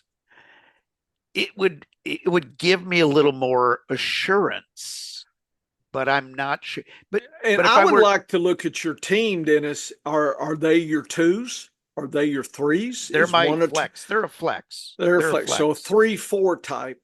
Yeah. You see, and in one league, how's your running backs? In other words, if you got Henry on one of the teams, I would feel a little more like Coleman, right? If I wanted to, maybe this rookie could really have a spike week, that kind of thing. In other words, where do I need it versus if I've got not a strong running back, then I need some big play. That's the juggling that I would have to do. And that's exactly how I look. Yeah, that's exactly how I look at my situation, because there are risky players and there are sure bet players. And when I say sure bet players, it just means that they have a pretty comfortable floor other than injury. Yeah. And Derrick Henry has basically a 12-point floor right now with the volume he's getting. Yeah. So if you've got the more players you have like that, the more you can get risky with that final flex position. To and get you can roll greedy, I think. get greedy. For instance, I've got a league, Professor, where it is a deep league, okay? 16 teams, and we start a lot of players. Last week, I started Paris Campbell because Brown and Devonta Smith were out. I needed a last flex, and I'm like, I'll roll the dice. Because in that league, if you score a touchdown with a player with like one of your extra flexes, because there's like 5 flexes in play, if you score a touchdown and your opposing player puts up a 2 or 3 point score, because it gets lean for those last positions, you have a big advantage. This week, I put Ray McLeod out there and I grabbed Sterling Shepard and put him in there. Didn't have a big week, but he got you some positive points. And that's what you need to do. But that was all dependent on it being a deep league. In a deep league, I just care for upside. I'll take a 0, but I'm going for a touchdown. And I'll take that shot at a guy who could get in the end zone for me because he's going to be on the field. But in a narrower league where you're starting 2 running backs, 2 wide receivers, 1 flex, I want a little bit more of a comfortable floor, especially if I'm playing not only against the matchup, but against the median. If I'm playing against the median every week, I like to have that safety because I want to beat the median points. And if I've got safe floor guys, I'm going to beat the median more often than not. Those decisions on start sit are so independent from team to team. And I've had plenty of weeks, Professor, where even in similar formats, in one league I started the guy, in the other league he's on the bench. Right. Because he's in a better situation. And I'm in a better situation in some leagues. In some leagues, I'm like, all right, I got to roll the dice. I had some Justice Hill on the field last week. That's good. I like because I was desperate and I needed that potential PPR play. And I'm like, he's going to get passing down work. Are they going to pass it all? I don't know. Yeah. But he got a couple of big plays for you. And that's the way you have to attack these decisions in fantasy football. Is there's never a one size fits all solution, because people don't need help on deciding whether to start Derrick Henry or not. They need help on that final flex more than anything else. If this week, for instance, my decision in my home league is a lot easier because of buys. But in my typical week on my home league this year, yeah, I've got to decide between Amon-Ra St. Brown, always in the starting lineup. Yeah. Chris Godwin, always in the starting lineup. Jaden Reed should always be in the starting lineup, especially when Love's on the field. But how about this? I got Higgins and Metcalf on my bench. Right. So I can only play 3 of them every week. So this week it's easy. This week it was damn easy because we had St. Brown on bye. But I'm debating whether I go Metcalf or running back. It's all, all your decisions each week have to be so individual by the league you're in. But one thing's for sure, Professor, we love to talk about these squirrel and husky games and factor in all of the data on them. And boy, oh boy, we're squirreling again. Yeah. New England, Miami, Denver, Vegas, 35, 36. I'm not sure this changed a lot, but I don't know if you've looked at the lines, but that's the over under. That's sad. That is a wounded squirrel. That is a 3-legged squirrel, or it's lost a tail. That's how bad this squirrel is. Okay. You don't even know if it's going to make it out of the damn tree to get the acorns. It's so bad. The dog can't even get it because the squirrel can't even get down to get chased by the husky. So it's bad. It's a bad situation. In the leagues, they are different on the line from one side to the other. I've seen as low as 35.5. I've seen 36 in other Yeah. sites. That's lean any way you slice it. That's about the Do we want to talk skinniest about of either turkey. one of these? You want to Yeah, hit let's which talk one about you? both of them because I think there's some decisions to make in both of these leagues because of injuries and Okay, everything number else. Let's look five. at the Raiders and Broncos Let's see. as So our let's first see. game. What is that? Raiders Broncos. That is number 9. Okay. It's just my number. Don't worry about it. Where'd you get 9 from? Don't worry about it. Here's 9. Okay. So here is Denver. That uh favorite Denver 20, Vegas 14, 15, 3 points, 35 and a half. Vegas, Dennis, the Denver D could be the top predicted D for the week. Yeah. Look at that extra tough. Other than Brock Bowers, is the only shining light for Vegas. Doesn't mean I'm not going to play Trey Tucker or whatnot, but boy, if I can avoid these players, I am. Denver, on the other hand, I think Cortland Sutton is a good play.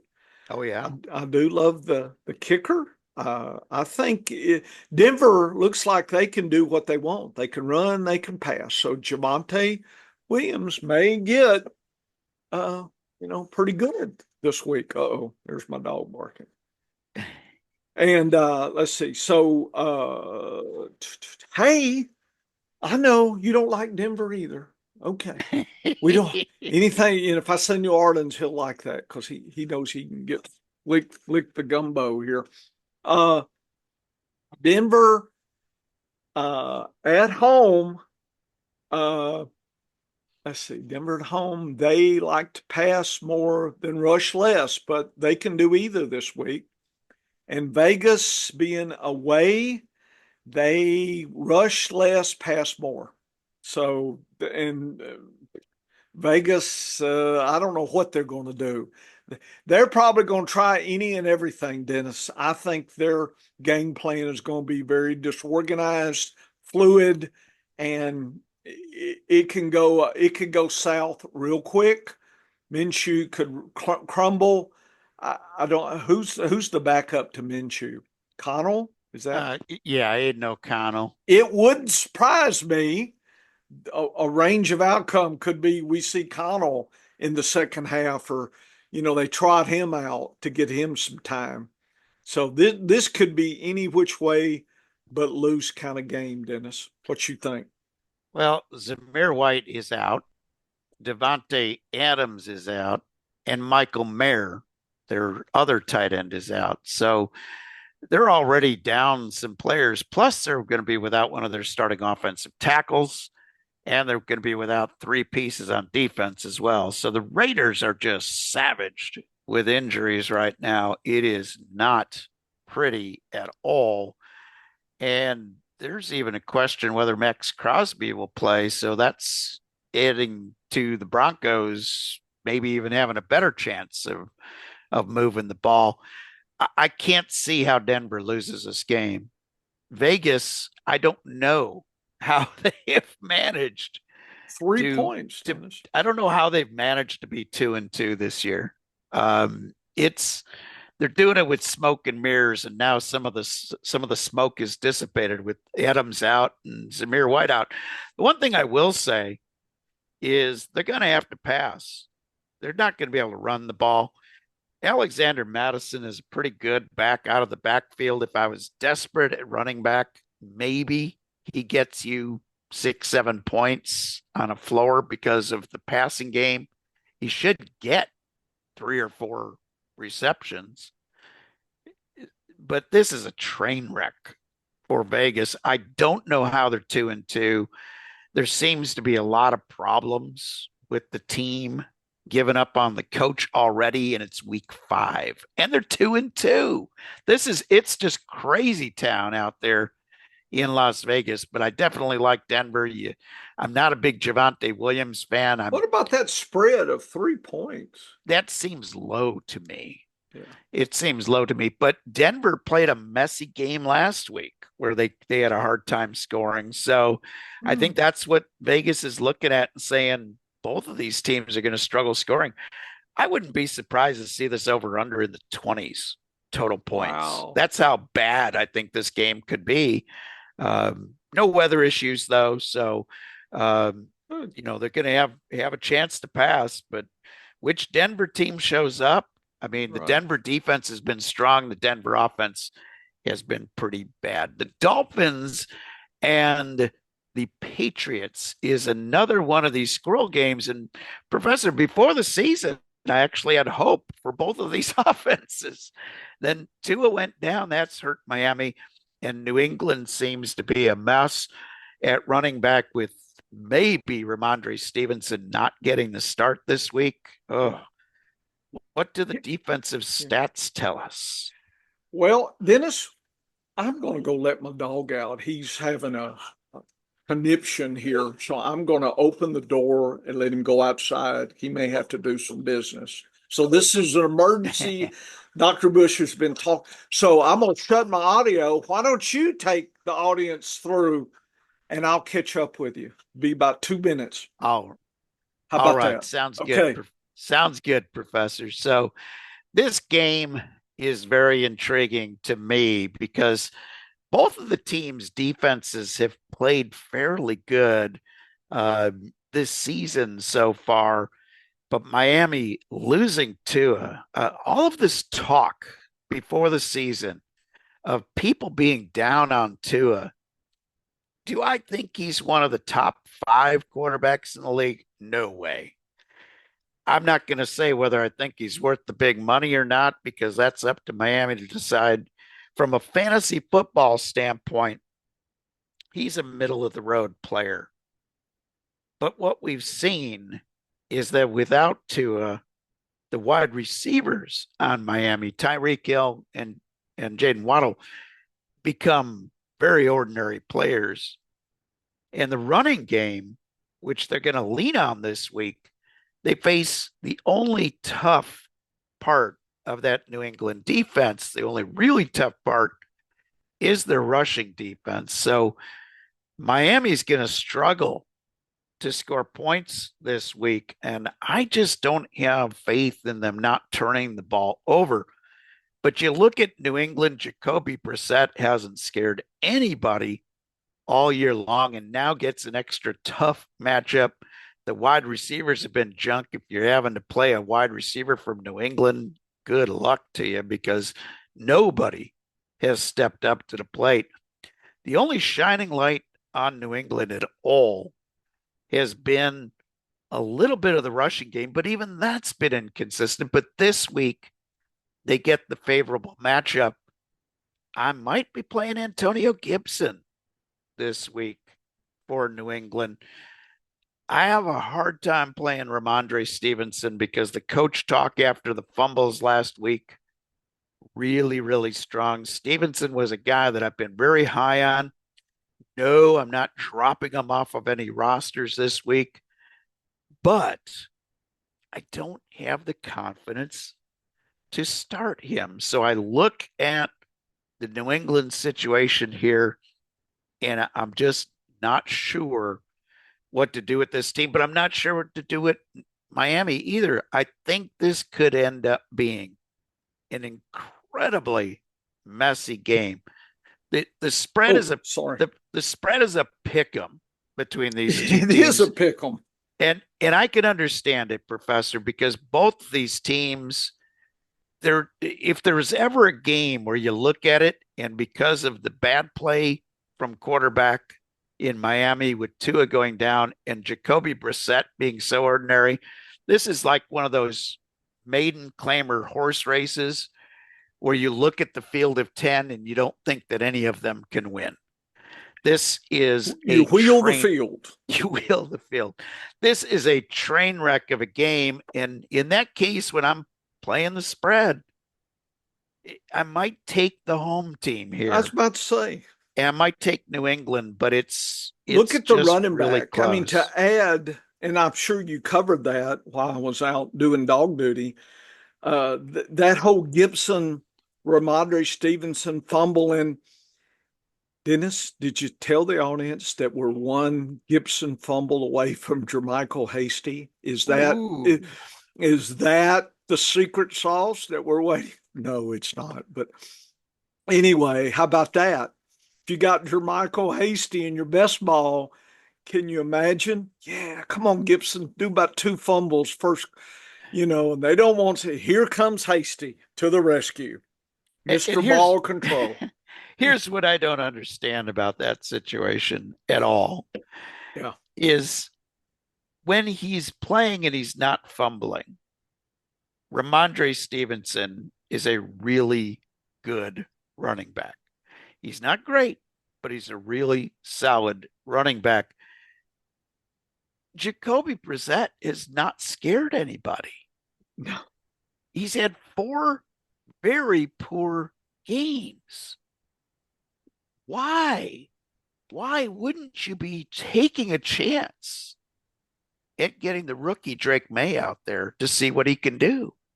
Is it because you think your team is so bad and your offensive line is so bad that get him hurt, that you don't want to get him hurt?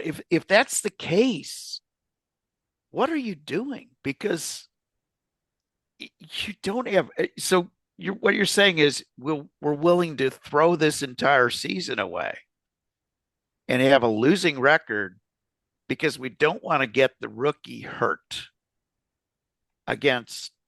But here's the thing. If your offensive line is so bad that you're worried about protecting the quarterback, maybe you don't worry about the running back, because if a running back gets hit early and often trying to carry the ball, he's actually more likely to fumble the ball than a guy that actually gets a nice hole and can get into the play. So I look at a lot of that. I expected New England to be better this year offensively because I thought the new coach would do a better job. But with Brissett being so bad, why don't you try something different? Because the definition of insanity is doing the same thing over and over and expecting different results. We've seen what we're getting out of Brissett. It doesn't make any sense. But at home, I like New England in the pick'em, but only if this point total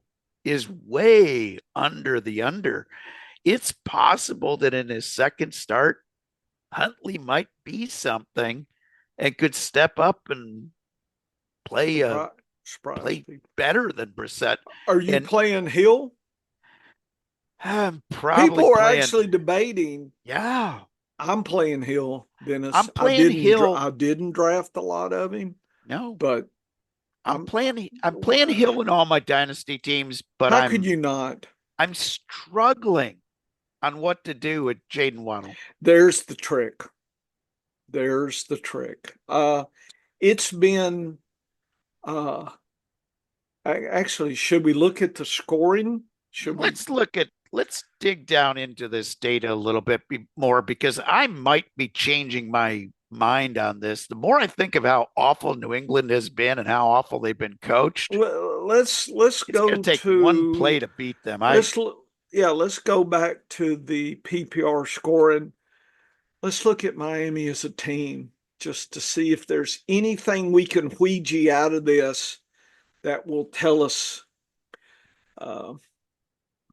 what to do here. Hill looks like he's getting 1 point, for 5 snaps, Dennis. Yeah. And Waddle. In other words, I think they're the same. There's nothing different scoring wise between the two this year. Look how quick it dropped with Tua and without Tua. Well, yeah, that's scary. Yeah. Yeah. In other words, if I was daily fantasy, Malik Washington is in play, for nothing, bare bones. He could catch you something. Yeah. So the question, should I play Waddle?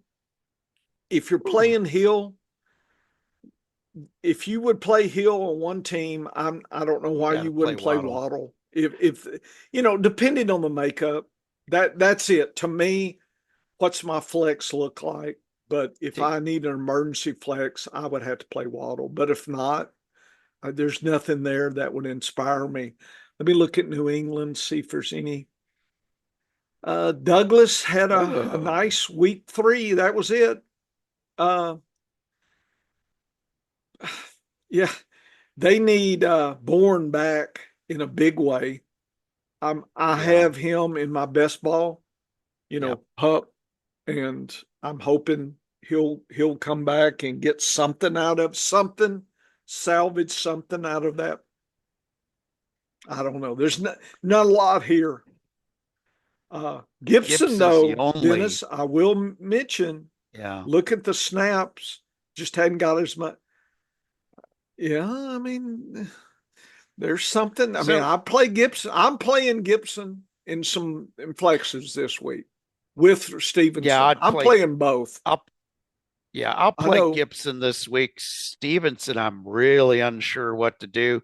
I'm flipping my idea on this after looking at for that data Michael and seeing Hasty. seeing that Miami hasn't been a complete train wreck in scoring. Yeah, They've only been a partial train wreck. yeah. The fact that you're still getting a point 0.8, point 0.9, point 0.19, point 0.18, That's it's yeah. It's the meager. second. Yeah, it's the second level. I'm Yeah. picking Miami to win this game, and I'm still picking the under.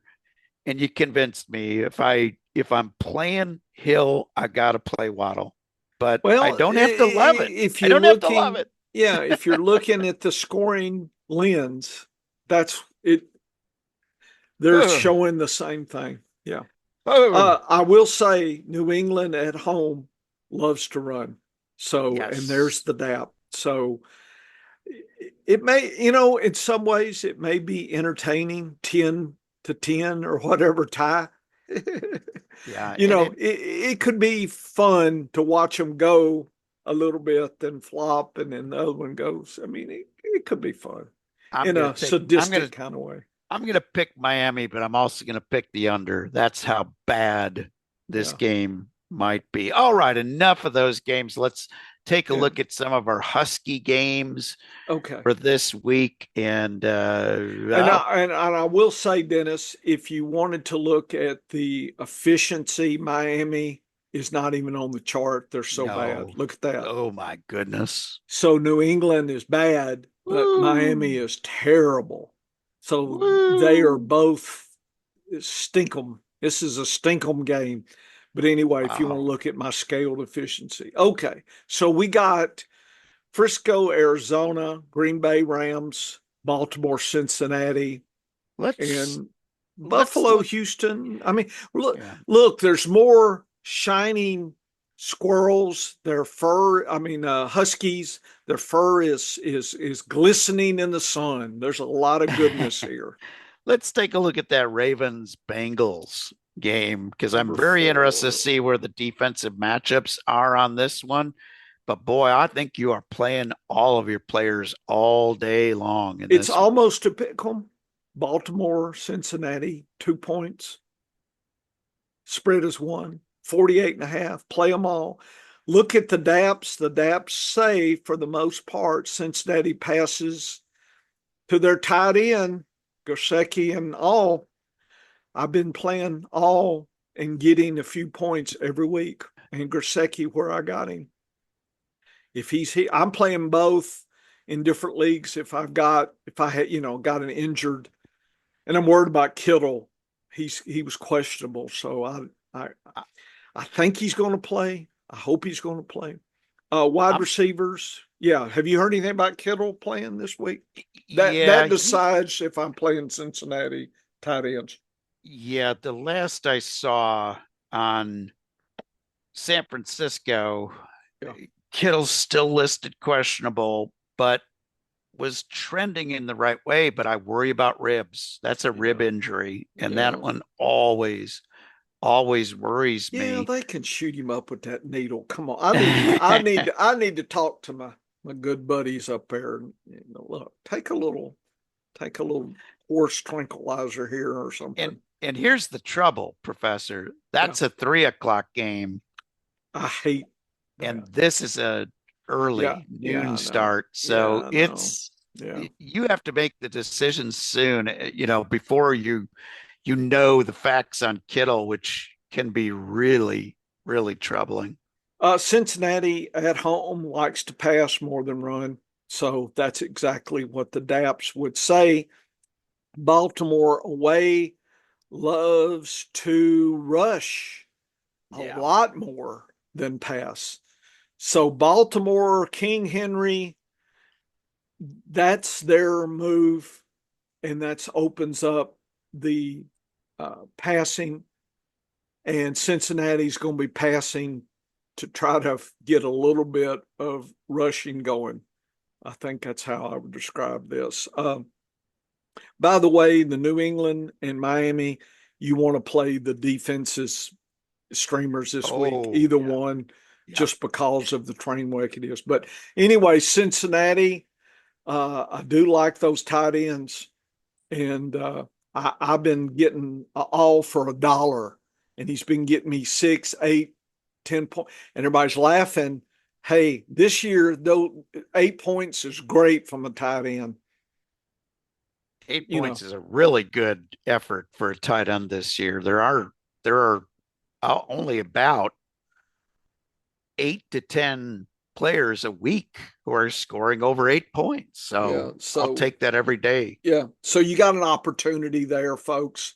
And if anyone, Grosecki or Allzone, and you need some help, this is go get them and just roll the dice. I mean, So there may be a few, there's some other ones that are real deep out there, but this is the year of everybody scraping for the tight ends this year.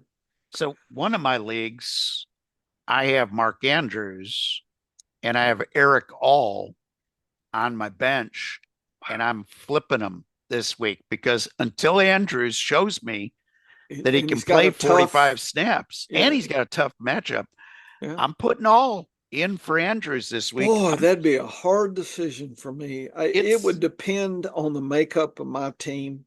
it's a tough decision, Professor, but it's one that I feel good about until I see Andrews actually playing snaps because He's not been Eric playing the snaps. has not been playing the snaps, and that concerns me. I never chase points. If if he was 45 to 50 snaps, he'd be scoring something. But he's not. He's not playing that many snaps and he's not getting anything as a result. All has been on the field more snaps than Gesicki the last 2 weeks and has been getting you some performance. Now Gesicki's been doing good too, Yeah, yeah, no, Gasecki's but been doing good. all I think is going to get the start, especially with this seeing this defensive matchup. But it's kind of close. I also do like Baltimore in this game. I Okay. think this is going to be under the 48.5, but I don't feel confident enough that on that to play it. I think Baltimore is going to rush and shorten the game Yeah. on Cincinnati. That's the only way that they Cincinnati got a doesn't chance. need that. Cincinnati No, needs a they need longer game, lots of passing. fast, Yep. fast game, fast Which game. one next? All right, Bills and Texans, I think would be one that I would want to look at here. 47 and a half points. That's that's at that 6, 7. Here we go.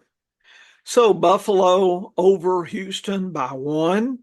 Another close. Oof. I don't know. That's seemed like Buffalo has just been crazy this year. Good. Buffalo's an away. Uh, their quarterback and passing looks like they need Shakir. So Coleman, I'm liking. I'm like Kincaid's going to have to earn his biscuits. Not saying he won't under this scenario, but it's tough. I wouldn't play either defense. Houston, all about the running, but Cam Akers, boy, what a week to need Mixon in, damn it. I needed Mixon this week, folks, for Oh this yeah. DAP. Yeah. Passing's going to be a little rough. Buffalo's been tough on passing, and the tight end Schultz may wake up this week, but it's tough. Buffalo away loves to pass more than rush. Rush, they 27% less rushing away and passing only 8. So they love being the home away efficiency is 30% less efficient away. Houston loves home, 20% more efficient. So home field advantage, Buffalo doesn't have that. So I think that's some of the reason Vegas, if Vegas factors in home away efficiency, if they steal in my metrics, you can't do that, Vegas. Don't steal my stuff. It's understandable that this is close. Houston, like I said, is more efficient at home. They like to pass a little more than rush, and that's probably what they're going to do to beat Buffalo. Josh Allen's liable to just run in 2 touchdowns, Dennis. Yeah. We could all, with Shakir gone, he may be faking to the Coleman and slipping in, and all of a sudden, I don't know what the prop is for a touchdown for Allen, but I would look at that prop for rushing a touchdown. I don't know if they have a rushing touchdown prop. I don't. It may be just TD prop. Yeah, I think what I'm saying is, yeah, if it's just a generic TD prop, it won't be that valuable. But if it's a rushing, you might get a hey. My dog's excited to hear about Allen rushing in there. He's ready to get a milk bone prop. Over under the milk bone. Oh, Anyway, this is a game that absolutely confuses the daylights out of me. Okay, and here's why. Buffalo's first 3 weeks, I think they faced teams that have skewed their ability to stop the pass. And the reason I think that is because of all the big plays that Baltimore was able to gash that defense with last week. The secondary did not come up and make the plays. So if Buffalo, if they can't stop the rush early from Houston and with Mixon out, maybe they can. Is it Pierce? Is he going to play? That's the big question. Who they run out there is going to be the big question mark, because Cam Akers has not done much at all. Okay. He's looked bad. Aguna Bawale was getting the passing down. He's been my dollar. I've been stockpiling him for $1 to play this week if I needed. And remember how much Justice Hill gushed. He just killed them last week in the passing game. So I look at this situation with Buffalo and I'm like, so it's an Awale prop? I might have to look for $1. Come on, I might have to look and see if he can get in the end zone again. Yeah. But here's where I like this. I like Houston in this game. I think Houston's going to win at home, and I think this is going to be the highest scoring game of the week. So you're taking the over and the spread. I'm a big over because I think those first 3 weeks with Buffalo and then last week. So here's the thing. If you're giving up 270 yards on the ground, your passing defense is going to look good because the other team didn't have to pass all day long.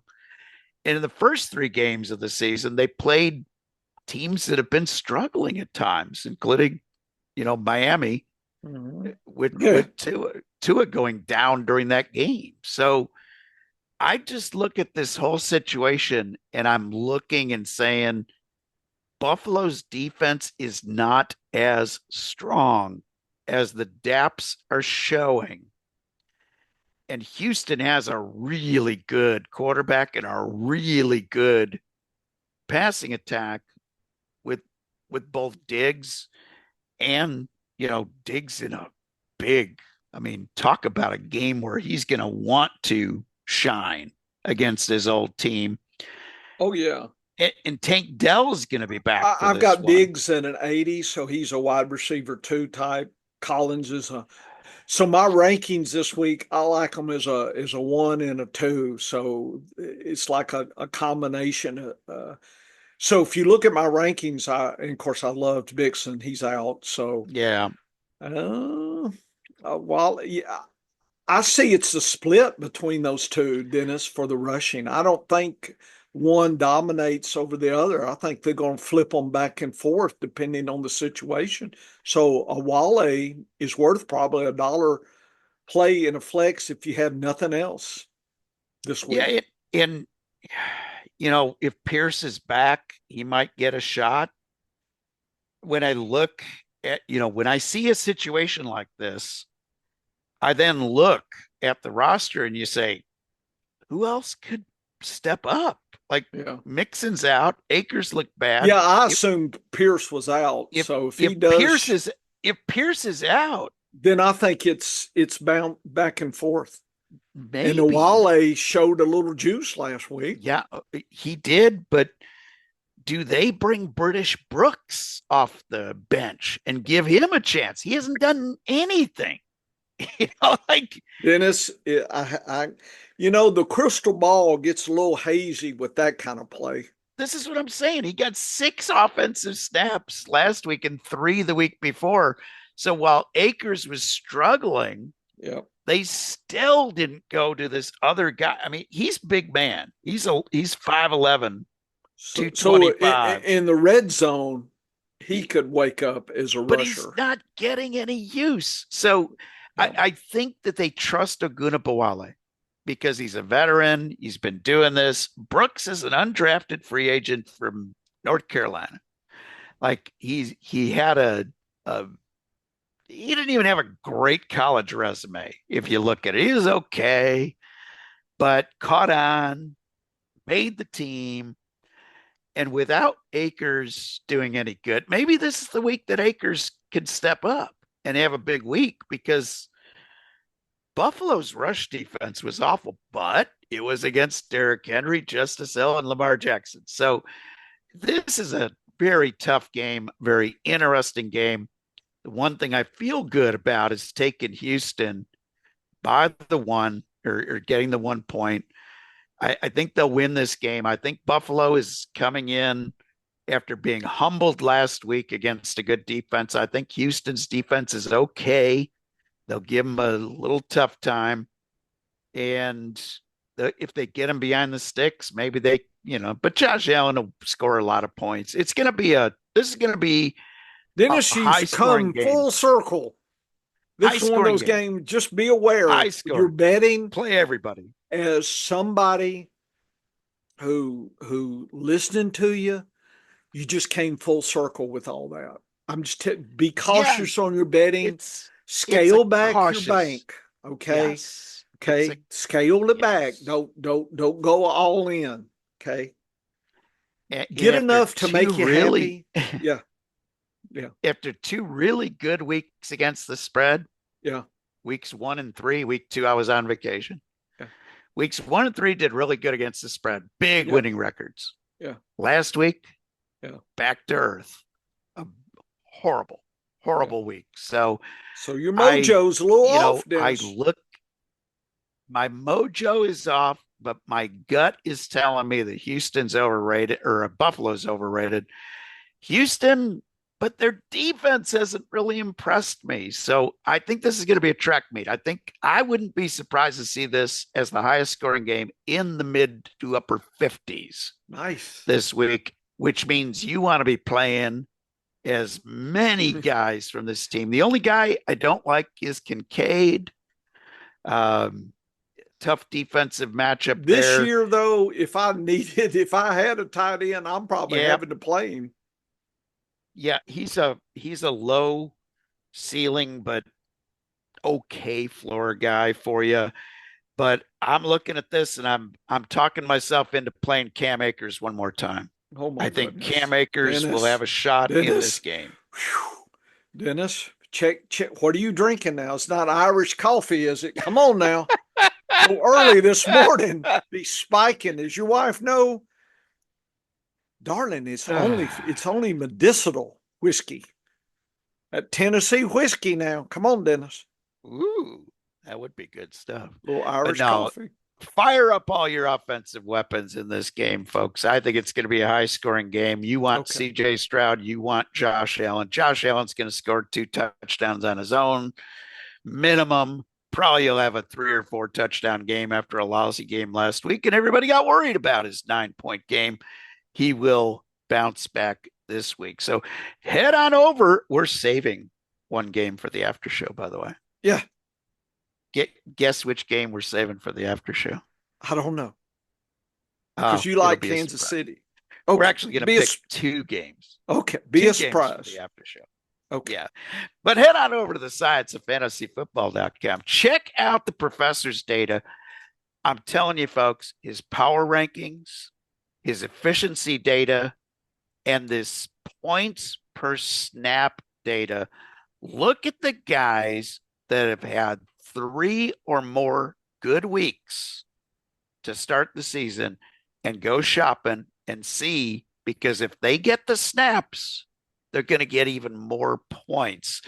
But if you look at the guys that are getting the snaps and you look at these guys that have had good weeks, 3 or 4 or all 4, those are the guys you want to be firing up in your fantasy football line. But there's also a couple of articles from me waiting over there. And of course, nice articles on your dynasty. I really like that dynasty article. Yeah, it was a good exercise for me of going through my teams and understanding where I am, where I need to go with each team.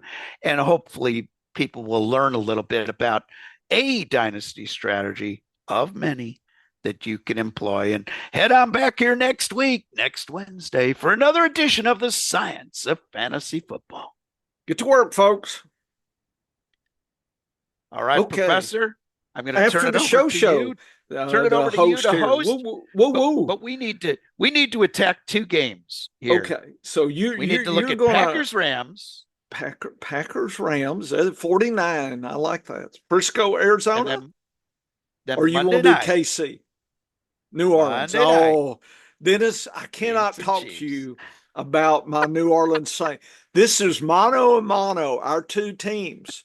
We're talking broom closet, dust up, fight down on Bourbon Street, 2:00 in the morning. This is it. This is the battle for the cup right here. My Super Bowl against Dennis's team. This is it. If we can beat KC, regardless of the Aints the rest of the season, I will have considered it a winning season, beating last year's champs. So that's how much is on the line here, Dennis, for that game. And I think your Saints have a really good chance of pulling off the upset, depending on which Saints offense shows up for the game and which Derek Carr shows up for the game. Yeah. So which one you want to talk about first? Green Bay? Let's talk about Packers Rams first. Okay. Number 12 here. Another one of those juicy. We got to hit that noon post time at Belmont at the Big A. I got some superfectas to invest in here, Dennis. Dennis, I had a 50-1 shot run second, which I needed, and a 12-1 shot run fifth, and I needed him to run fourth, and I would have collected. Ouch. I would have been, me and the IRS would have had a discussion about my winning. It was one of those almost superfectas that I play. I'm looking forward to Breeders' Cup. Oh, by the way, you and I, right around that. After the show, we need to do that here. Oh, I didn't know I could do that. Look, I split the icon there. Okay. Green Bay Rams -3. Green Bay over the Rams 27-21. 49.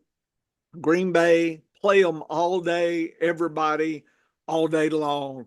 Your choice. Green Bay is going to be very dynamic against the Rams. They can rush, they can pass, tight ends, wide receivers, quarterbacks, running back. It's all there, Dennis. All the cards. They have a Woohoo! complete full hand. And I'm so glad I drafted Love. I never drafted enough of him. Now that he's back, Jaden Reed. I know I got him in a lot of my leagues. I needed him in every league. This is this point of the season where I get extra greedy, and I wish I had a time machine. I would have taken every Derrick Henry share and every Jalen Reed share. Rams, Stafford, don't count him out because look at that wide receiver. Look at that ease adapt. So I think it's going to be Oh, aerial circus and everybody gets involved, and Rams are going to be the tight end. Who knows what's going to happen? Green Bay away loves to not do either because they don't do well away. 0.8 Dennis. interesting. I'm sorry. They love to be away. I'm sorry. Flip that. That's home. They're actually 80% at home, 20% above. So to be 1.2 away. So Green Bay loves away games. Rams, they are all about being at home. 1.8 efficiency. So each Wow. team is getting what they want. Isn't that interesting? Green Bay, even though you hear the Lambeau field, they actually metrics this year, scoring points, yards over time, more efficient away in their away games. I Green wonder. Bay, yeah, isn't I, that interesting though? I wonder. I need to do some research. I wonder if they are better this year with that passing game on turf than on real grass. I got to look Maybe. at that. I got to Yeah, see. maybe that's what the metrics are saying. But Rams love to rush and don't like to pass, and they're going to do exact opposite to stay in this game.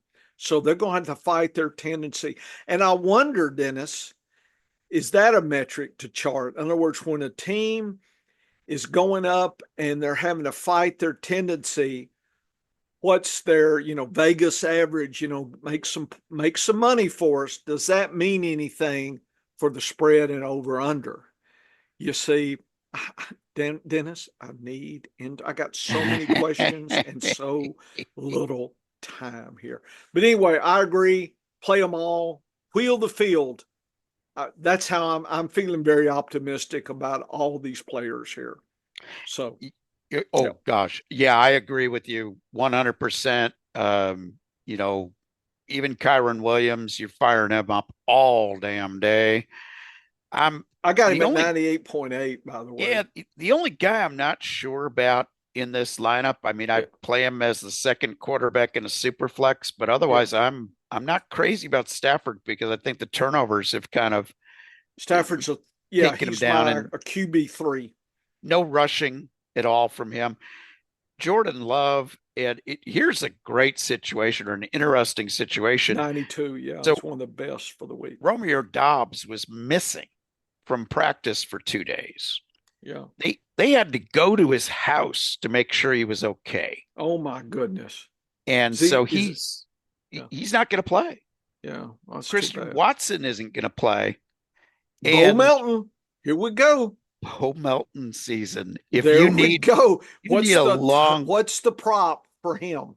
oh, One I, a one catch prop on Bo Melton. they You heard it here for. they probably only have a touchdown prop on him Oh, because they of the probably didn't give you uncertainty. a catch. Yeah. They Well, aren't probably giving you a for a catch. dollar or two play, if you Take the can get touchdown. 10-1 or something, yeah, why not?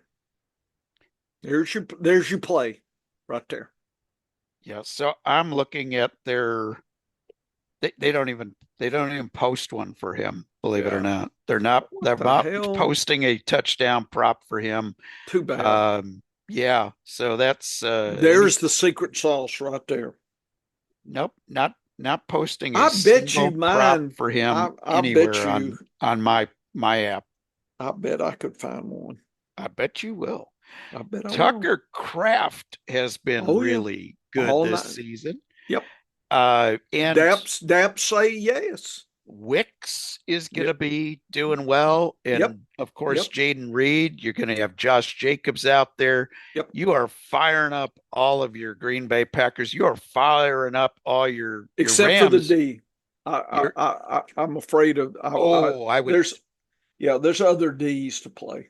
Yeah, I would not be crazy about the D's, even though I think that the Rams might turn the ball over. Yeah. I still think they're going to give up lots of points. So depending on the scoring in your league, Yeah, if they that's true too. penalize you for points, then you don't want this game. You Yep. don't want the defenses because I think both defenses are going to put up lots of points. I Yep. think Whittington is going to have a big game for the I'm hoping. Rams. I think Demarcus Robinson, Atwell, those are guys you're going to have to consider for a start in your leagues. This is a start 'em all game. I like Green Bay and give the 3, but I especially like the over in this one. Yeah, I like it too. All right, Professor. One more? Last game. Which one? Our Saints and Chiefs game. Okay. Okay.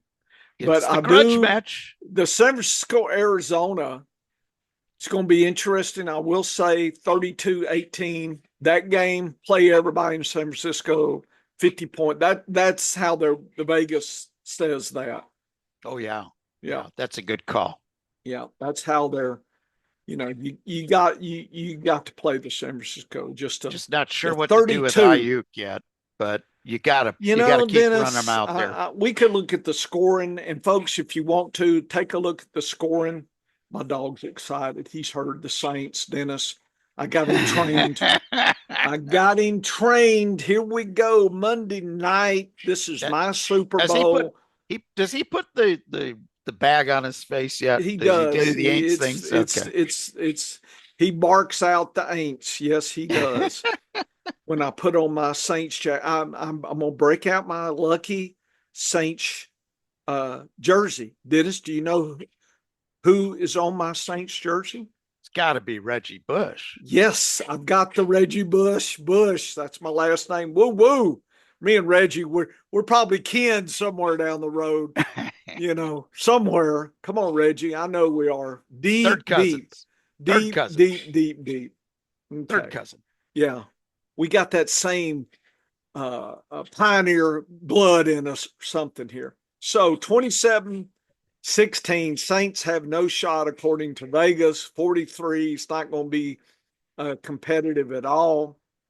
New Orleans has a tough D against Mahomes. Tough. But Kelsey, do I say this every week? I need Dennis. I need a touchdown this week. Play your kicker. Play KC defense because Carr can flip the ball away. New Orleans, it's passing, and Moreau and Juan, I just don't know which tight end, but look at that. Extra easy. Play your props for your tight ends. I just don't know which one to play. Maybe Dutcham. And Taysom Hill hurt coming into this game. He's got them ribs, so but you play the quarterback, wide receiver. It's going to be interesting. New Orleans being away, they actually rush and pass more than usual, but they're not as efficient there. KC at home, 40% more efficient than away, Dennis. They love home field, but they don't really do a lot of they actually rush and pass more away. So they're much more efficient. They don't have to rush or pass. So that's interesting. Those data, the efficiency and the attempts are very intriguing to me on how that works out. Well, it is going to be, I think, an interesting game here. I'm worried about Alvin Kamara, whether he plays in this one. He's listed questionable right now.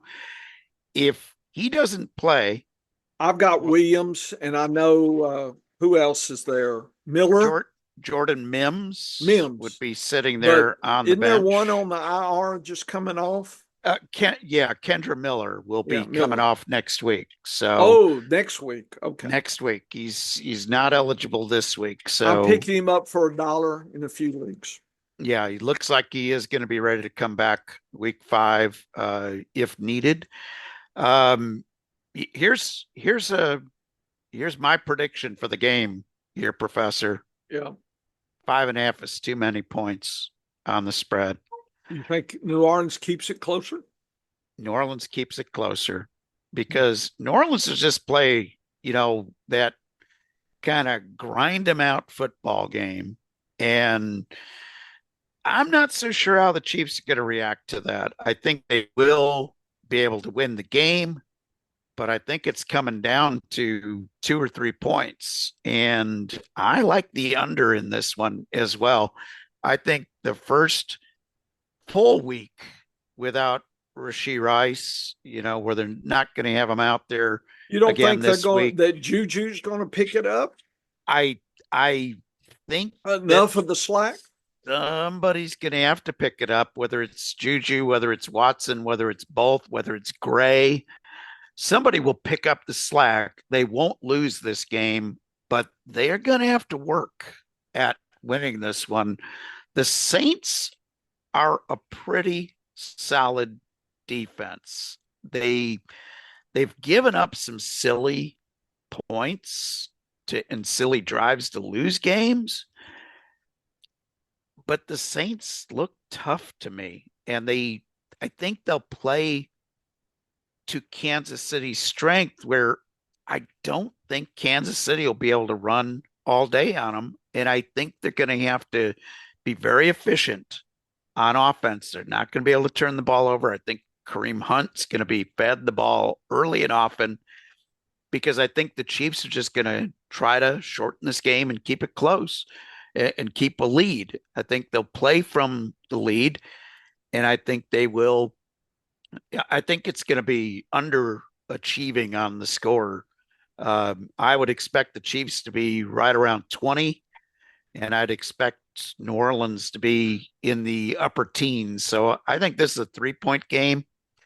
I think it's going to be close. I think it's going to be under.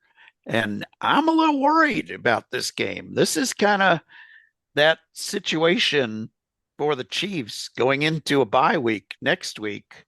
Are they looking past New Orleans? That's what I'm saying. Are they thinking, man, this is an easy game. We're at home. We're off next week. We're asleep. We done had too much barbecue. We're sleepy. Yeah, it's just I don't know how efficient this offense is going to be. They got it done last week. It wasn't pretty. I mean, Kansas City's offense has not been pretty this year. They've been grinding out wins. They've been managing to win without looking like they're world beaters yet. I mean, they're 4-0 and they haven't played a good game yet. So that's a bad sign for the rest of the league. But I'm a little bit worried. Monday night, New Orleans, this is a big game for them. They can flex their muscles here. And, are the Chiefs looking past to week 7 already, thinking, man, we got this. We're off next week. It's going to be a close game. I think Mahomes pulls it out. Maybe a Mahomes Kelsey touchdown or 2. Pulls this one out. Kareem Hunt day where he doesn't look great, but has 1 or 2 big plays. This is going to come over to turnovers. I think Kansas City will be able to force the turnovers and be able to beat New Orleans, but I think it's going to be close. And I'm worried about this game. As a Chiefs fan, I'm worried about this game. As a fantasy football player, I'm worried about this game too, because if Kamara misses, I just don't know what the Saints are going to have to do on offense. But the Chiefs have been vulnerable. If they don't get to the quarterback on time, they've been able to be burned on a few plays. So it's going to be interesting to see what your Saints can do here against the Chiefs. I like it. Good stuff, Dennis. Well, I think we're done with after the show. I hope everybody looks at all the articles, and I know we go overboard, but folks, this is the level you need to be at. Talk through this. You need to find you another fantasy football partner, somebody who's synergistic, and you guys talk through our metrics, and maybe this will inspire you and you'll catch something we're missing even. I mean, that'd be great. Tell us, hey, you didn't see that or you didn't see this. That'd be great. Okay, I'm gonna stop recording now, Dennis. My dogs are going crazy downstairs. Woohoo! They're crazy. Okay, I will post this. I put all our links out, so because you were really prolific this week, and it's good. I like it. Lots of good stuff. I liked your Yeah. dynasty. I enjoyed reading what you were thinking about things. So I So thought that so was good. next week, I think I'm going to have an additional article where I look at just the best of this year. So I'll have the best of this year, and then I'll have my three. I'll have my consensus look as well, and it'll be interesting to see because the other one I'm going to compare to ADP.